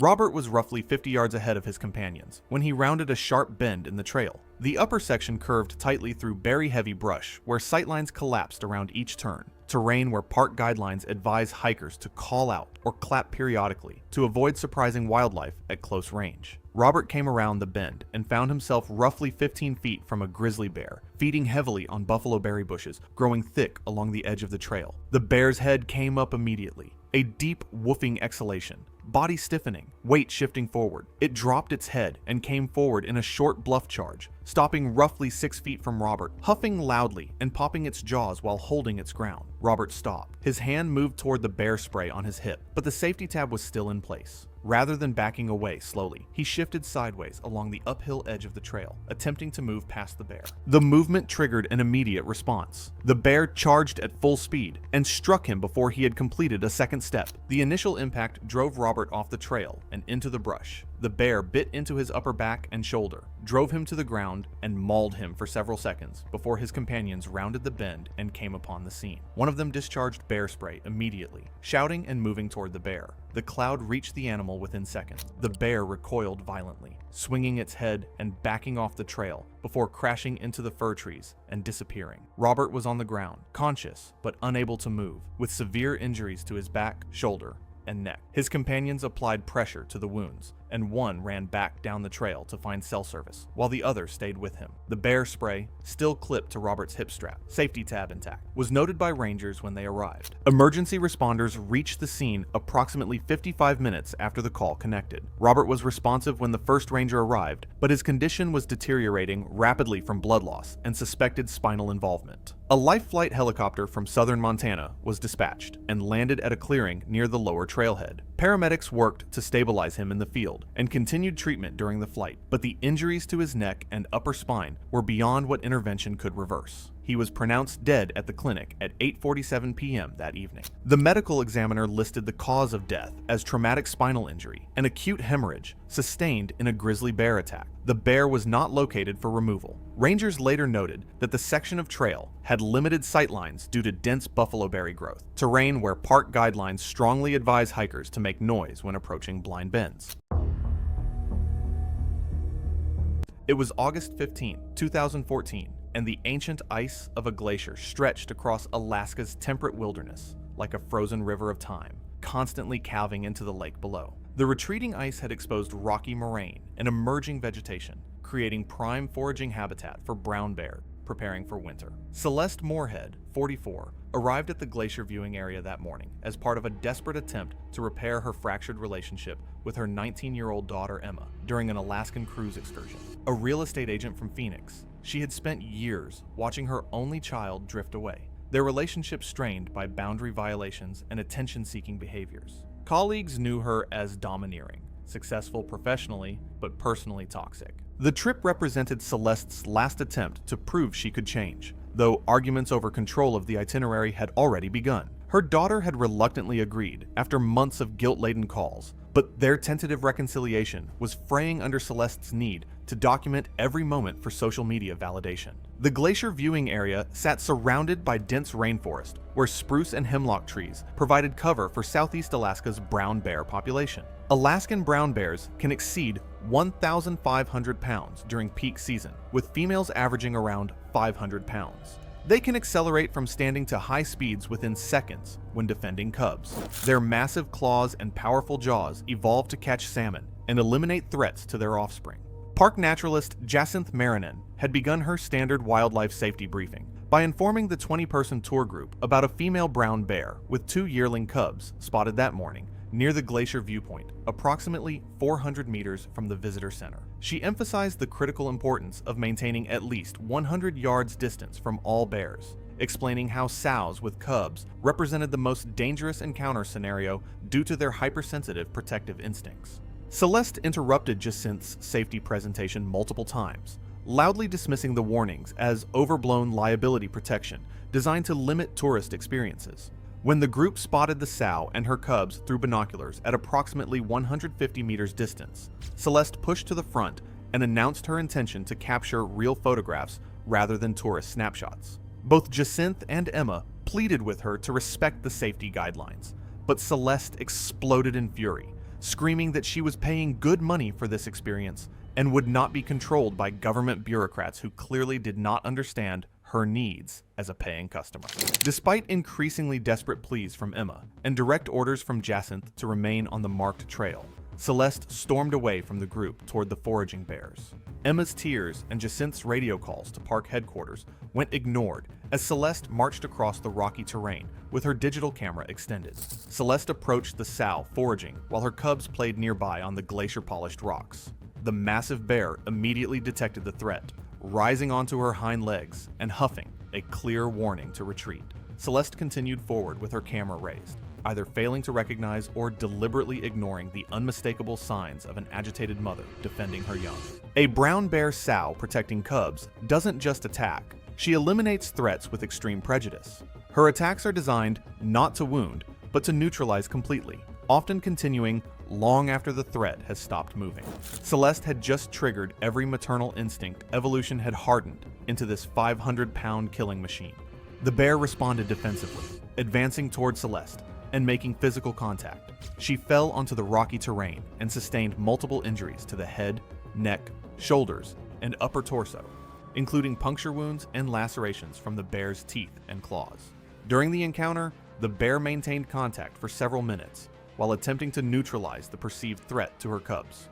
Celeste's movements toward safety were hindered by the injuries sustained, which included deep tissue trauma consistent with defensive behavior by a large mammal protecting offspring. Celeste became unresponsive as blood loss, shock, and blunt force trauma affected her condition. After perceiving that the immediate threat to her cubs had ended, the bear retreated with the cubs toward the surrounding tree line. Tour guides immediately radioed local emergency services. First responders arrived by helicopter, but Celeste had already died due to the severity of the injuries and hemorrhage. The coroner's examination confirmed extensive puncture wounds and lacerations to the head, neck, shoulders, and upper torso, consistent with a defensive attack by a brown bear. Death was determined to be caused by traumatic injuries, blood loss, and shock. Regional wildlife authorities concluded that the attack was a defensive response, triggered by human proximity and violation of established safety protocols. The bear family was monitored but not relocated, as their behavior was consistent with natural maternal defense. It was July 18, 2015, and the late afternoon sun filtered through the towering pines of Yellowstone National Park, where the summer tourist season had brought thousands of visitors eager to photograph the park's famous wildlife. The parking area near Dunraven Pass was crowded with vehicles as families hoped to catch glimpses of the black bears and grizzlies that frequently foraged in the area's berry-rich meadow. The park had thoughtfully provided a mandatory safety orientation for all visitors. Clara Martinez had skipped it. Clara Martinez was a 27-year-old marketing coordinator from Phoenix, Arizona, whose vacation planning consisted primarily of researching the most Instagram-worthy locations rather than understanding the environments she intended to visit. She had skipped the orientation specifically to get to scenic locations before other tourists, which, in retrospect, was an interesting set of priorities. Clara had spent the morning driving through the park's interior roads, frustrated by the distance between herself and the animals she encountered. Other tourists photographed elk and bison from the required 25-yard minimum distance without complaint. Clara found this approach insufficiently dramatic. When she spotted a large grizzly bear foraging near the tree line, she saw an opportunity for the kind of close-up shot that would generate serious social media engagement, and made a series of decisions that would also generate serious consequences. The bear, a mature female grizzly weighing approximately 300 to 350 pounds, had been feeding on huckleberries in a meadow adjacent to the parking area. Park rangers had been monitoring the animal throughout the week, noting her increasing comfort around human activity and her tendency to investigate vehicles for food sources. Clara had signed a form at the park entrance acknowledging that feeding wildlife was both illegal and dangerous. She then drove to the meadow and prepared to feed the wildlife. She parked approximately 30 feet from the bear, rolled down her passenger window, and began making clicking sounds while waving a granola bar out the window. The bear looked up from her foraging,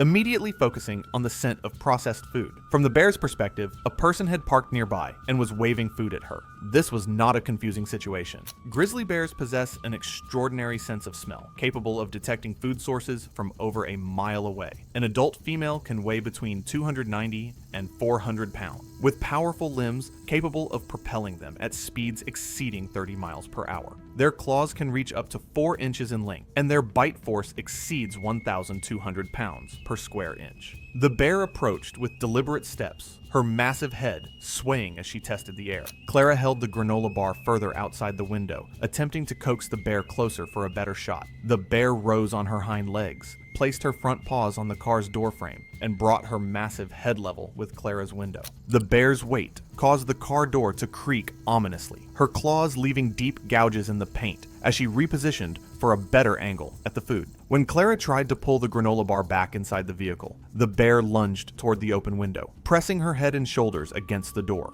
The bear's claws raked across Clara's chest and arms as she struggled, tearing through her shirt and opening deep lacerations across her torso. Clara screamed and tried to push the bear away. The bear, weighing approximately 350 pounds, was not pushed away. Clara managed to open the driver's side door and attempted to escape, but the bear's weight pressed against the door frame, limiting her movement and trapping her against the passenger seat. The animal's massive paw struck Clara across the side of her head with devastating force, fracturing her skull and sending her glasses flying. The blow caused immediate severe trauma, her vision darkening as she slumped against the seat. The bear bit down on Clara's left shoulder and neck, powerful jaws crushing through muscle and bone. The bite severed her carotid artery, and blood began pouring from the wound at an alarming rate. Clara's attempts to scream were reduced to gurgling sounds as the bear shook her violently, the way a predator dispatches prey. Other tourists in the parking area began honking their horns and shouting, but the commotion came too late.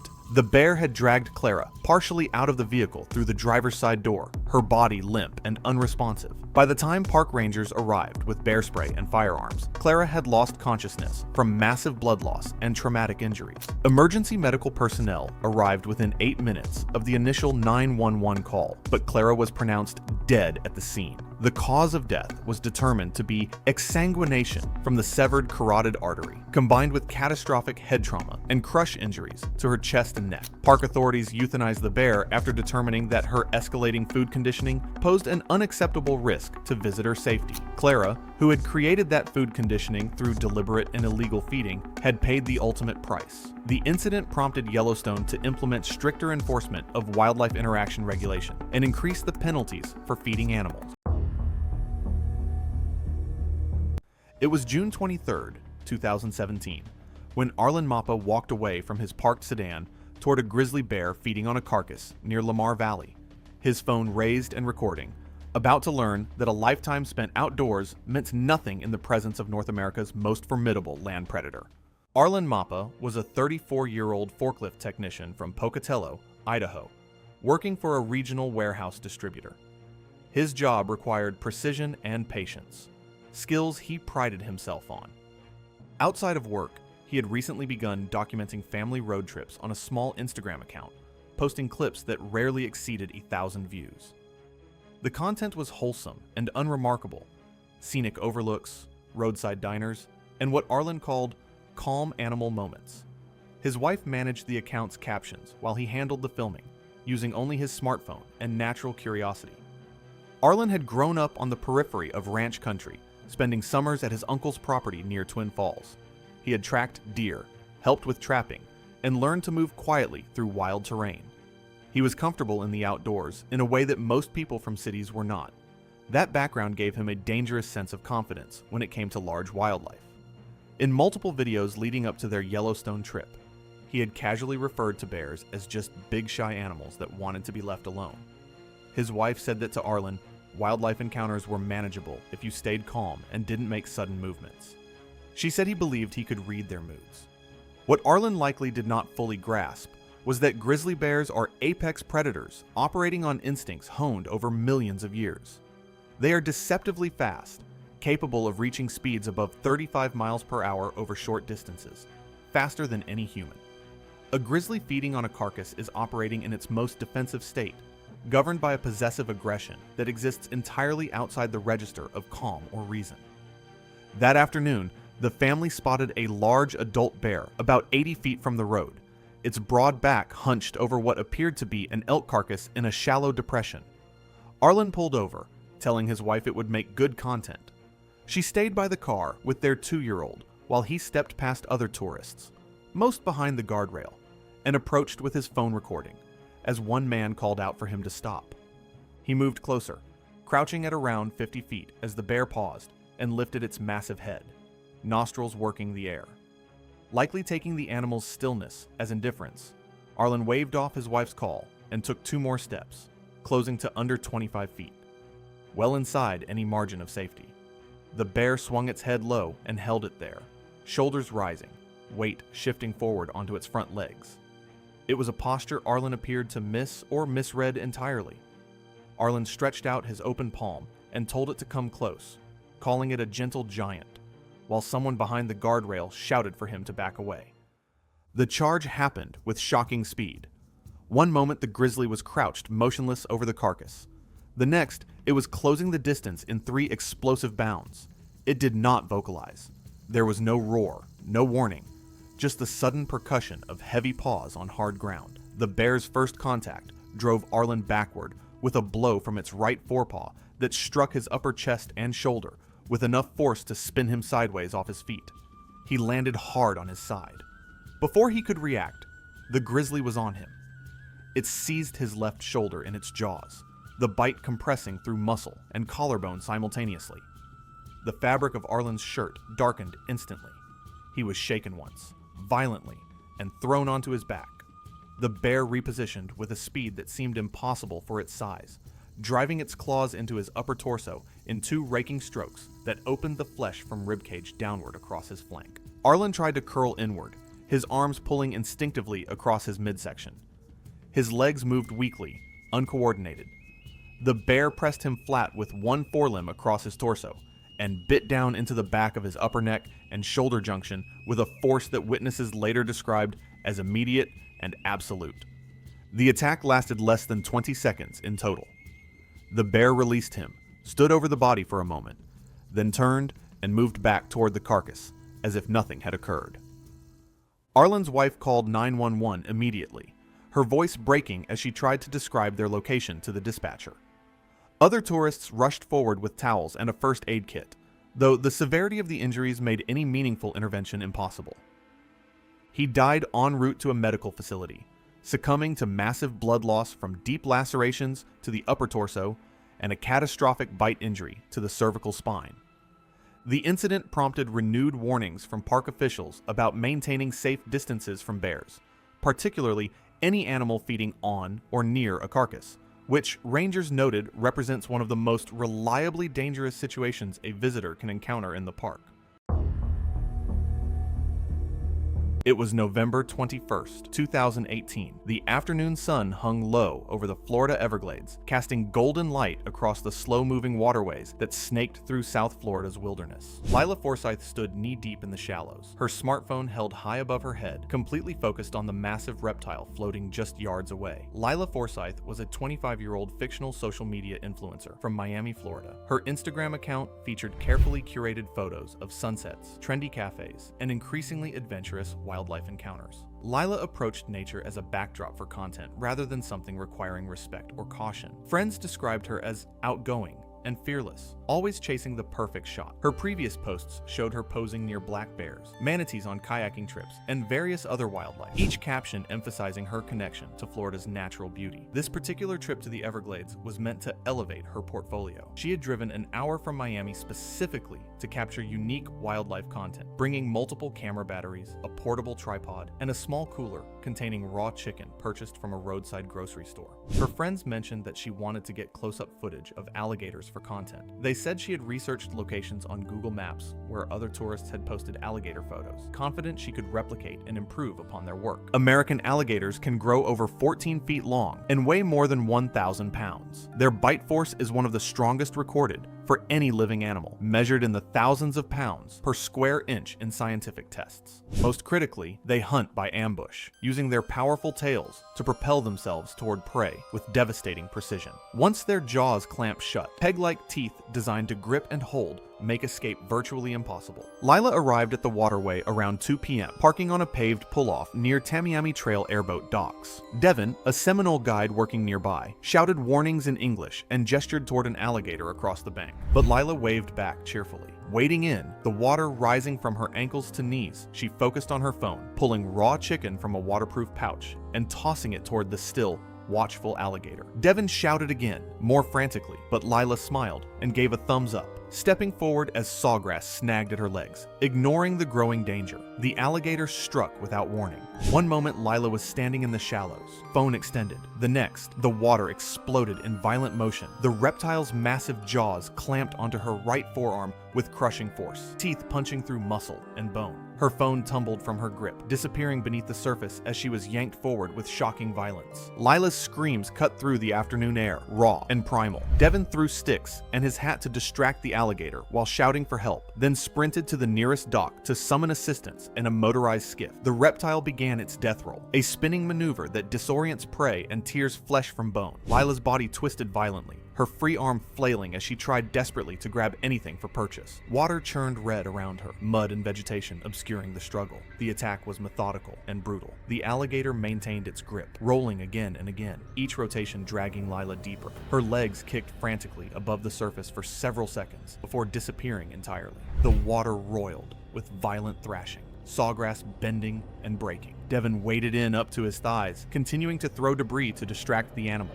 but the alligator was already pulling Laya into deeper water, away from shore. The struggle lasted approximately 2 minutes, according to Devin's later testimony, though he said it felt like hours. Lila's head surfaced once more, her mouth open, but producing no sound, before the alligator executed a final roll and dragged her beneath the murky water. The surface gradually stilled, broken only by expanding circles of red-tinged water and floating debris. Devin sprinted to the nearest airboat dock, where someone with a mobile phone called authorities. Wildlife officers arrived after 45 minutes by boat, having been stationed nearby, with search equipment and firearms. Lila's backpack and portable tripod were found tangled in sawgrass several yards from the attack site. On the third day of searching, a wildlife officer piloting a flat-bottomed skiff through a dense channel of submerged vegetation spotted what appeared to be clothing snagged beneath the waterline. Divers recovered Lila's remains from a shallow den approximately 200 yards from the attack site, partially concealed beneath a ledge of compacted mud and root matter. Authorities estimated she had died within minutes of the initial strike. Devin, traumatized by what he witnessed, gave several interviews urging tourists to respect posted warnings about wildlife. Lila's social media accounts remained active for several weeks after her death, before someone eventually took them offline. It was March 12, 2017, and by 9 that evening, Fort Lauderdale emergency room physician would be on the phone with a toxicologist in Melbourne, trying to identify a venom for which no American hospital kept a stock of appropriate anti-venom, because no one in this country was supposed to have the snake. Marcus Kamu, 34, worked as an HVAC technician out of Fort Lauderdale and had spent the better part of a decade building a reptile collection that lived in the gap between legal and not. I'm always surprised how people keep getting away with harboring illegal animals in America despite strict laws. His converted garage held roughly 20 snakes, most permitted under Florida law, a few not. And in those few was a juvenile inland taipan, kept in a locked plastic tub inside a secondary lockable cabinet, labeled Cayman as a decoy. Marcus had no formal training, no institutional affiliation. What he had was an unbroken record of handling black mambas, gaboon vipers, and crates without incident, and he treated that record the way gamblers treat winning streaks. That evening, he had invited Lily Hagan, 29, a woman from Tinder, to his garage, a controlled shock designed to impress. She said that he tapped the lid of the taipan's tub with his knuckle to make it move. Now you wouldn't find me close to an inland taipan. It's the most venomously toxic land snake on Earth. A single bite delivers enough venom to kill over 100 adults.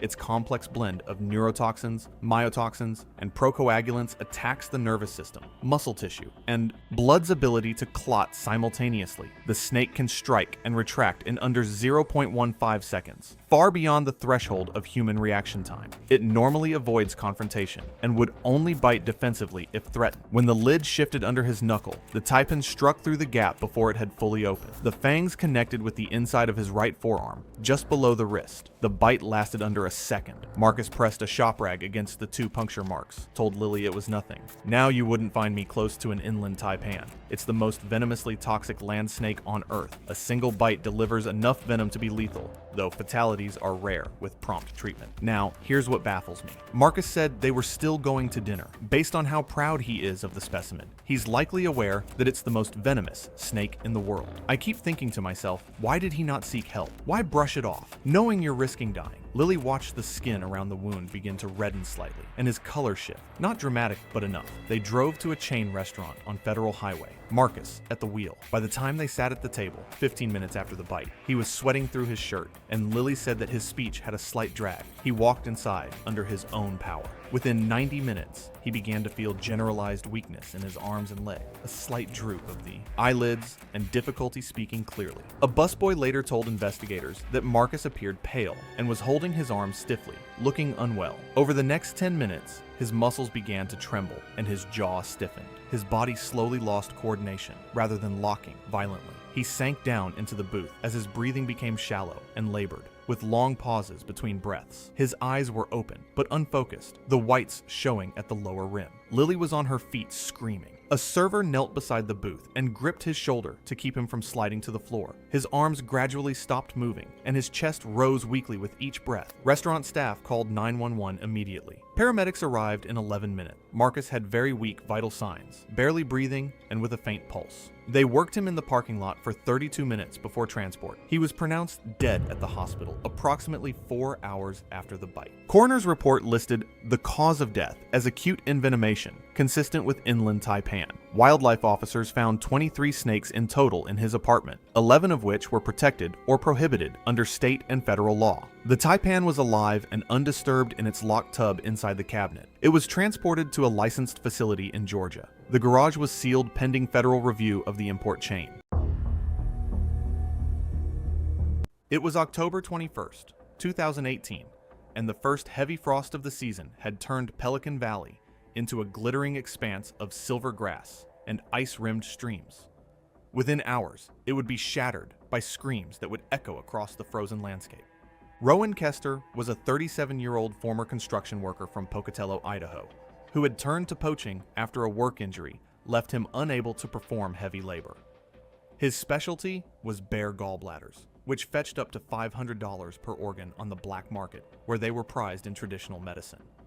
Rowan had been cited twice before by wildlife authorities for illegal hunting, receiving fines he never paid, and warnings he consistently ignored. For this trip, he brought along 15-year-old Dylan, the son of a former co-worker, who had never hunted anything larger than a rabbit and had no experience with poaching. Rowan told him it would be an easy way to make money. This trip to Pelican Valley was calculated.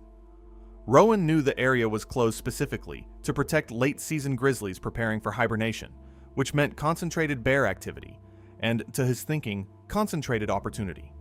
He had studied trail maps, noted the lack of regular ranger patrols in the valley's interior, and planned his approach through a rarely monitored access point. His backpack contained a Remington 700 rifle, ammunition, field dressing knives, and plastic bags for organ transport. According to notes later recovered from his phone, it was suspected that he had successfully poached 3 bears in the previous month alone, all from closed areas. Dylan carried a smaller day pack with food and water, instructed only to watch and stay quiet. What Rowan understood intellectually, but failed to appreciate viscerally, was the raw power of a full-grown boar grizzly in late October. Male grizzlies can weigh up to 800 pounds before hibernation, having spent months feeding on roots, carcasses, white bark pine nuts, and late-season trout. Their bones are thicker and reinforced for impact and digging forces, and their muscle mass is optimized for explosive power rather than endurance. A grizzly's claws can measure 4 inches in length, curved and designed to rip through dirt, wood, and flesh with equal efficiency. Their jaws can generate immense pressure, strong enough to crush large bones. Most critically, wounded grizzlies may flee, bluff charge, or attack depending on how they perceive the threat. At around 11 a.m., Rowan spotted the bear through his rifle scope, approximately 150 yards distant in a willow thicket. The massive boar, likely weighing close to 800 pounds based on later estimates, was digging for roots. Rowan had positioned himself downwind, using a small thermal mound for cover, while Dylan crouched several yards behind him, watching silently. The first shot struck the bear in the shoulder, a poor placement that shattered the scapula, but failed to hit any vital organs. The bear's roar carried across the valley as it lurched forward with an uneven gait before driving into a momentum-based charge. Rather than fleeing or seeking cover, Rowan chambered another round. This decision, captured in the physical evidence and Dylan's testimony, proved fatal. The second shot grazed the bear's flank, opening a shallow wound that only intensified its rage. The grizzly located the source of its pain with terrifying speed, charging across the frozen ground at approximately 25 miles per hour, despite its compromised stride. Rowan managed to fire a third shot that went wide before the 800-pound predator closed the distance as Dylan froze and remained behind the mound. The initial impact knocked Rowan backward with such force that his rifle was torn from his hands and landed nearly 15 feet away. Before he could attempt to rise, the bear was on him. Its massive jaws first clamped into his upper torso, driving him into the ground. The bear's teeth, designed to crack open large bones to access marrow, tore through muscle as Rowan's screams intensified, reaching a pitch that suggested agony beyond comprehension. As Rowan struggled beneath the animal, the grizzly shifted its grip and seized his pelvic region, crushing bone with immense force. The bear then began to maul his torso and abdomen rapidly, striking with claws and biting in a frenzied, chaotic attack. Severe trauma and blood loss would have led to rapid loss of consciousness, though defensive wounds on his forearms indicated he attempted to fight back initially. The bear continued swiping and biting until Rowan collapsed, while Dylan remained hidden and did not intervene. Dylan later said the bear left after Rowan stopped moving and did not pursue him. He stayed hidden until it moved out of sight, then retreated toward their entry route. A day hiker nearly half a mile away heard screaming, but couldn't pinpoint its direction due to the valley's acoustics. He described shouts followed by wet tearing sounds, though he saw nothing, and contacted park dispatch. Dylan exited the restricted area on foot and later met authorities near the trailhead. Rangers reached the area by helicopter nearly 3 hours after the initial call. They found Rowan's remains scattered across approximately 40 yards of terrain. His torso had been partially scavenged, with muscle tissue and fat removed. The pelvis was crushed into multiple fragments, and defensive wounds on both hands and forearms indicated he had attempted to fight back. The grizzly responsible was tracked for 6 days before being located and euthanized by wildlife officials after it repeatedly returned to the carcass site and remained in close proximity to visitor-accessible areas. It was October 3rd, 2013, in the Bob Marshall Wilderness of Montana. Elevation at this location was 6,400 feet, and the first significant snowfall of the season was forecast to arrive within 48 hours. The terrain was steep, with the hunting area situated on a north-facing slope that dropped 800 feet over a half-mile. Reed Matheson was 32 years old, a licensed hunting outfitter who had operated in the Bob Marshall Wilderness for 9 years. He had grown up in Montana, learned to hunt from his father, and established his guiding business after working for other outfitters for 5 seasons. Reed was experienced in grizzly country and had encountered bears numerous times, including 3 previous instances where he had successfully backed away without incident, and one occasion where he had fired warning shots to deter a persistent bear near a gut pile. Reed was guiding a client from Texas on a bow hunt for elk. They had been in the wilderness for 4 days, camping at a base location and hiking out each day to hunt different areas. That morning, they had left camp early and hiked 2 miles to a ridge where elk had been bugling the previous evening. The client was 200 yards behind Reed, moving slowly and quietly through the timber. Reed carried a rifle on all hunts, considered adequate for both elk and bear defense. In 2013, bear spray was becoming more common among outfitters, but many experienced Montana guides, Reed included, relied primarily on firearms and situational awareness. The area was prime elk habitat during the rut, and also prime grizzly habitat.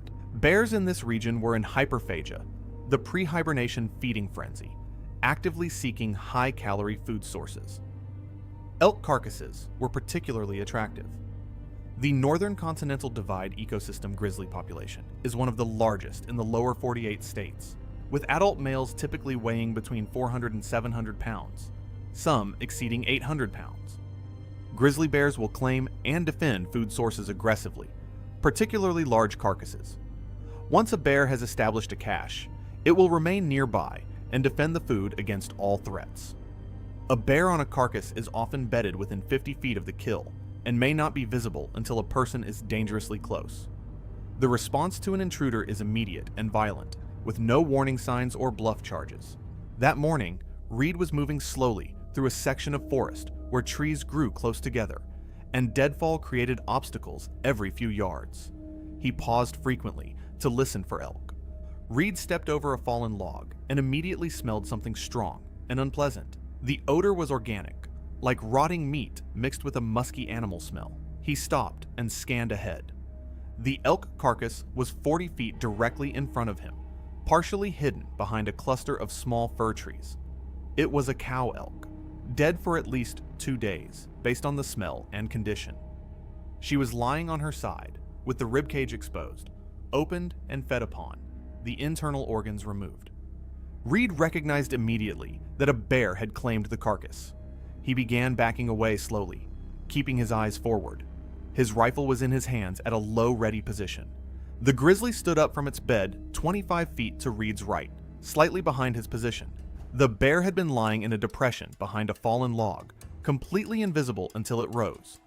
It was a large male with dark brown fur and a massive head. Its ears were flat against its skull. Reed turned and saw the bear. He did not have time to raise his rifle and acquire a sight picture. The bear charged immediately, covering the distance in less than 2 seconds. The bear struck Reed from the side with both front paws, knocking him off his feet. He landed on his left side, and the rifle fell from his hands. The bear bit his right shoulder, jaws closing around the shoulder joint and upper arm, crushing bone and tearing through muscle. Reed shouted, a loud yell that carried through the forest. The bear released and bit his back, teeth penetrating deep between his shoulder blades, causing catastrophic damage. Reed's legs stopped responding. The bear bit again, catching the back of Reed's neck. The canine teeth drove through muscle and into bone, causing massive trauma. When the bear released, Reed was no longer moving or making sound. The bear stood over him briefly, then returned to the elk carcass and resumed feeding. Reed's client heard the shout and moved quickly toward the sound. He reached the position minutes later, saw the bear on the carcass, and backed away quietly before returning to camp to call for help via satellite phone. A helicopter was dispatched, but could not land due to terrain and tree cover. A ground team reached the location that afternoon and found Reed's body 43 feet from the elk carcass, lying face down in the forest duff. The grizzly was still present on the carcass and had to be hazed away with gunfire before the team could approach. The cause of death was massive trauma to the upper back and neck with severe hemorrhaging and crushing injuries to vital structures. The bear had not fed on Reed's body and showed no interest in him after the attack. His rifle was found 11 feet away, unfired. The case was ruled an accidental death resulting from a surprise encounter with a bear defending a carcass. It was September 8, 2015, when the late summer heat hung thick over the small rural property outside Ocala, Florida. The modest 3-acre homestead was surrounded by palmetto scrub and pine trees, providing privacy for Lily Howard's unusual household. Lily, 31, lived alone with her most treasured companion, a 7-year-old male chimpanzee named Coco, who had the run of her converted garage and outdoor enclosure. Lily worked as a veterinary technician at a small animal clinic in town, but her true passion was primate rescue. She had acquired Coco legally 5 years earlier from a licensed exotic animal breeder during a window before Florida substantially tightened its primate ownership regulations. She cleared every hurdle with the confidence of someone who believed her veterinary background made her uniquely qualified. For the first 3 years, Coco was manageable, playful, affectionate, and bonded closely with Lily. She bottle-fed him, let him sleep in her bed, and treated him like the child she never had. But as Coco entered adolescence around age 5, his behavior shifted. Male chimpanzees undergo significant hormonal changes during this period, and Coco's playful nature transformed into something more aggressive and unpredictable. He began destroying furniture, throwing objects, and showing his teeth when frustrated. Lily excused these behaviors as teenage rebellion. Several primate experts had warned her that male chimps become nearly impossible to manage after age 7, but Lily insisted her bond with Coco was special. On the afternoon of September 8th, Lily had invited her colleague Rachel to meet Coco for the first time. Rachel arrived around 3 p.m., excited but nervous about meeting a full-grown chimpanzee. Lily assured her that Coco was friendly and well-behaved, leading Rachel into the converted garage where Coco spent most of his time. The space was filled with climbing structures, ropes, and scattered toys. Chimpanzees share over 98% of human DNA, but their physical capabilities far exceed ours. Adult male chimpanzees can weigh up to 150 pounds and possess significantly greater grip strength than humans of comparable size, owing to their higher proportion of fast-twitch muscle fibers. Their canine teeth can grow up to 1.5 inches long, capable of deep, tearing puncture wounds in soft tissue. During adolescence and adulthood, male chimps become increasingly territorial and prone to sudden, violent outbursts, especially when unfamiliar people enter their space or when they perceive threats to their dominance hierarchy. Coco was sitting on a wooden platform when the two women entered. His eyes immediately locked onto Rachel, and his lips pulled back slightly, a subtle sign of agitation. Lily misread this as a smile and encouraged Rachel to come closer. As Rachel stepped forward, Coco suddenly leapt from the platform onto a bookshelf, rattling the structure violently. Lily tried to calm him by approaching with a banana, but Coco swatted it away and began screaming, a high-pitched, ear-piercing sound that filled the garage. Rachel backed toward the door, but before she could reach it, Coco launched himself at Lily. The 120-pound chimpanzee moved with terrifying speed, covering the 12-foot distance in a single leap. He collided with Lily's upper body, and his powerful hands immediately grabbed her left forearm, twisting it with such force that both bones snapped audibly. Lily screamed and tried to pull away, but Coco's grip was unbreakable. Coco then turned his aggression toward Lily's face and hands, the characteristic targets in chimpanzee attacks. He bit down on her left cheek, his canines punching through skin and muscle and fracturing the zygomatic bone. He then seized her left hand, biting through the fingers and severing her index and middle fingers completely. A third bite tore into the soft tissue of her nose and upper lip, causing catastrophic facial trauma. Blood poured freely from multiple wounds, and Lily's screams became wet and ragged as blood pooled in the back of her throat. The relentless assault lasted approximately 90 seconds before Coco released his grip and retreated to the corner of the garage. Rachel had already called 911 from outside. Lily collapsed to the floor, blood pooling rapidly beneath her. The destruction of her nasal cavity and soft palate, combined with blood flooding her airway, made breathing nearly impossible. Lily lost consciousness within minutes, her brain deprived of oxygen by both blood loss and a completely compromised airway. By the time her body stilled, she had already gone into cardiac arrest. Emergency responders arrived 8 minutes after the 911 call, but they couldn't enter the garage while Coco was still present. An animal control officer arrived approximately 20 minutes later and tranquilized Coco from a safe distance. Once the chimpanzee was sedated, paramedics rushed in, but Lily had been without a pulse for over 15 minutes. She was pronounced dead at the scene. The investigation revealed that Lily's exotic animal permit had expired 2 years earlier, and she had been keeping Coco illegally. Coco was transported to a primate sanctuary specializing in aggressive chimps. Lily's family filed a lawsuit against the original breeder, but the case was eventually dismissed. It was August 27th, 2016, and a hiking party of 4 had left a trailhead in a national forest in a remote county in Wyoming at 6:30 in the morning. The air at 9,400 feet was cold and clear, the kind of early mountain morning that feels like the day is on your side. It was not going to stay that way. Stephen Merritt was 45 years old and lived in Fort Collins, Colorado, where he worked as a high school biology teacher. He had been making backcountry trips in Wyoming and Colorado for over 15 years and considered himself an experienced and prepared wilderness traveler. His pack for the trip was well assembled and included a first aid kit, an emergency thermal blanket, a water filter, a backup headlamp, and a satellite communicator. Before leaving home, however, he had made one specific decision. He was not going to carry bear spray.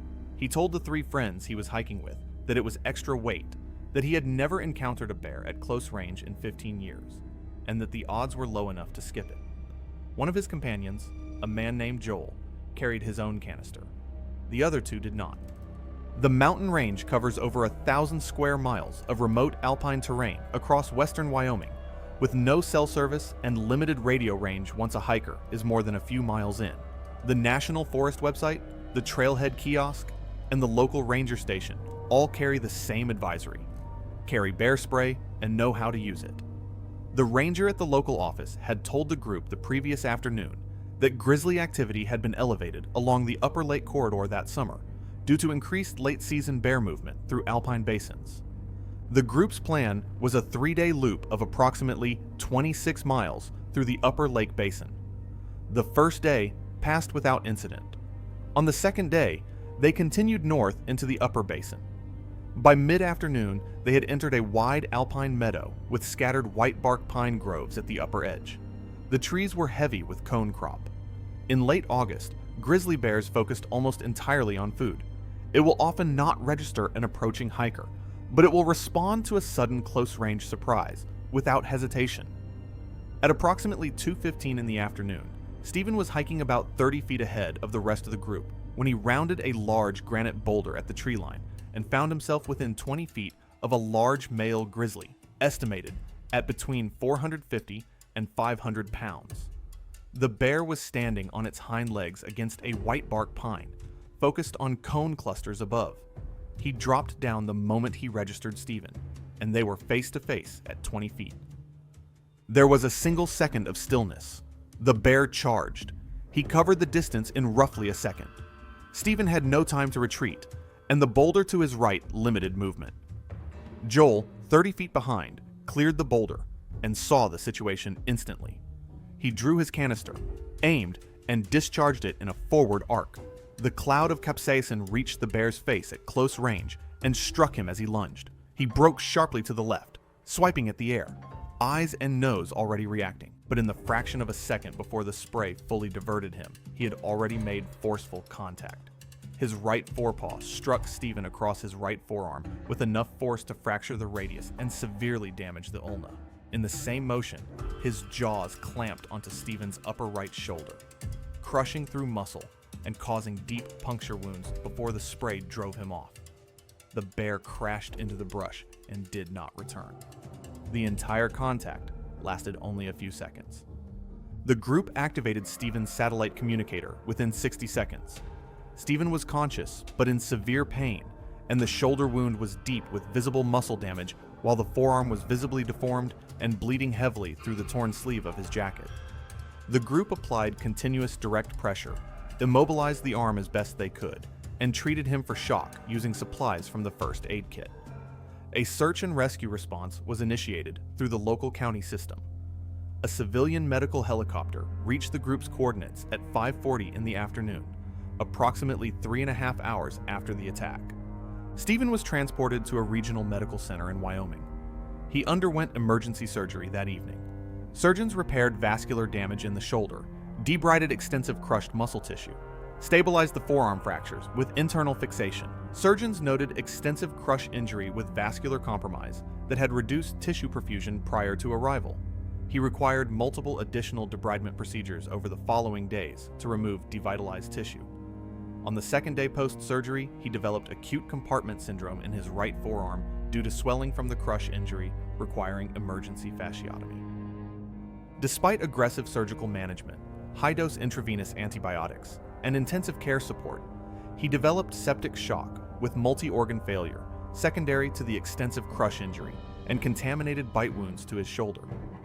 His condition deteriorated over the following days in the intensive care unit, and he died 5 days after the attack.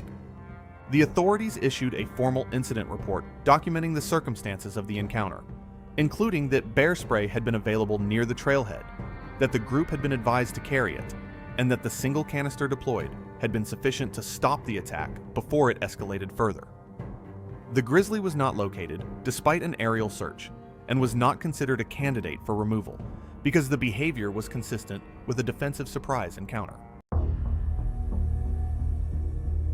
It was August 22, 2015, in the San Juan National Forest of southwestern Colorado. The terrain was steep and rocky, with dense underbrush and limited sightlines in most directions. Rafe Madreal was 41 years old, a contractor from Durango who had been bow hunting mule deer for over 15 years. He was familiar with the area and had scouted it multiple times during the summer. He had set up a portable tree stand along a game trail that showed heavy use, roughly 12 feet off the ground, and positioned to overlook a small clearing. The clearing in front of him was roughly 20 yards across, bordered by thick oak brush and scattered boulders. Fresh deer tracks crisscrossed the soft dirt, and several well-worn trails converged near a small seep where water trickled down from higher elevation. Rafe had seen multiple bucks using this area during his scouting trips. The sun was beginning to drop behind the ridge to the west, casting long shadows across the forest floor. The mountain lion, also called a cougar or puma, is a solitary ambush predator that can weigh between 80 and 220 pounds, with males typically larger than females. They are capable of leaping distances exceeding 40 feet horizontally and 15 feet vertically. Rafe had been in the stand for over an hour when he heard a faint rustling behind him, coming from higher up the slope. He turned slowly, but saw nothing through the dense vegetation. The sound stopped. Several minutes passed in silence. He scanned the clearing below, watching for any movement. A squirrel chattered somewhere in the canopy above him, then went quiet. The forest felt unusually still. A large mountain lion was moving along a fallen log roughly 30 feet away and slightly above his position on the hillside. It was watching him. Rafe remained motionless. The lion continued forward, using the terrain to stay partially concealed behind brush and rocks. It reached a rock outcrop roughly 20 feet away and crouched low, its body tense, and its tail twitching slightly. The light was fading rapidly now. Rafe waited, but the lion remained in position, watching. After nearly 20 minutes of this standoff, with darkness approaching, he made the decision to descend. He moved slowly, keeping his eyes on the lion's last known position as he carefully lowered himself from the platform. His boots touched the ground, and he reached for his bow, which he had lowered on a rope moments before. The lion attacked the moment he turned away from the tree. It had circled silently during his descent and launched from behind, covering the distance in 2 powerful bounds. The impact drove Rafe forward onto his hands and knees. The lion's jaws clamped immediately onto the back of his neck, just below his skull. The bite was crushing, and Rafe felt immediate pressure on his throat and spine. His hands came up instinctively, trying to reach behind him, but the lion's weight kept him pinned, face down against the ground. The lion maintained its suffocating grip, its jaws locked around his neck. Rafe's body thrashed weakly beneath the animal, his legs kicking against the dirt and his fingers clawing at the ground. The pressure on his throat was constant and overwhelming. His movements became weaker, more sporadic. The lion adjusted its grip slightly, maintaining the crushing pressure on his windpipe. Rafe's hands stopped moving, falling limply to his sides.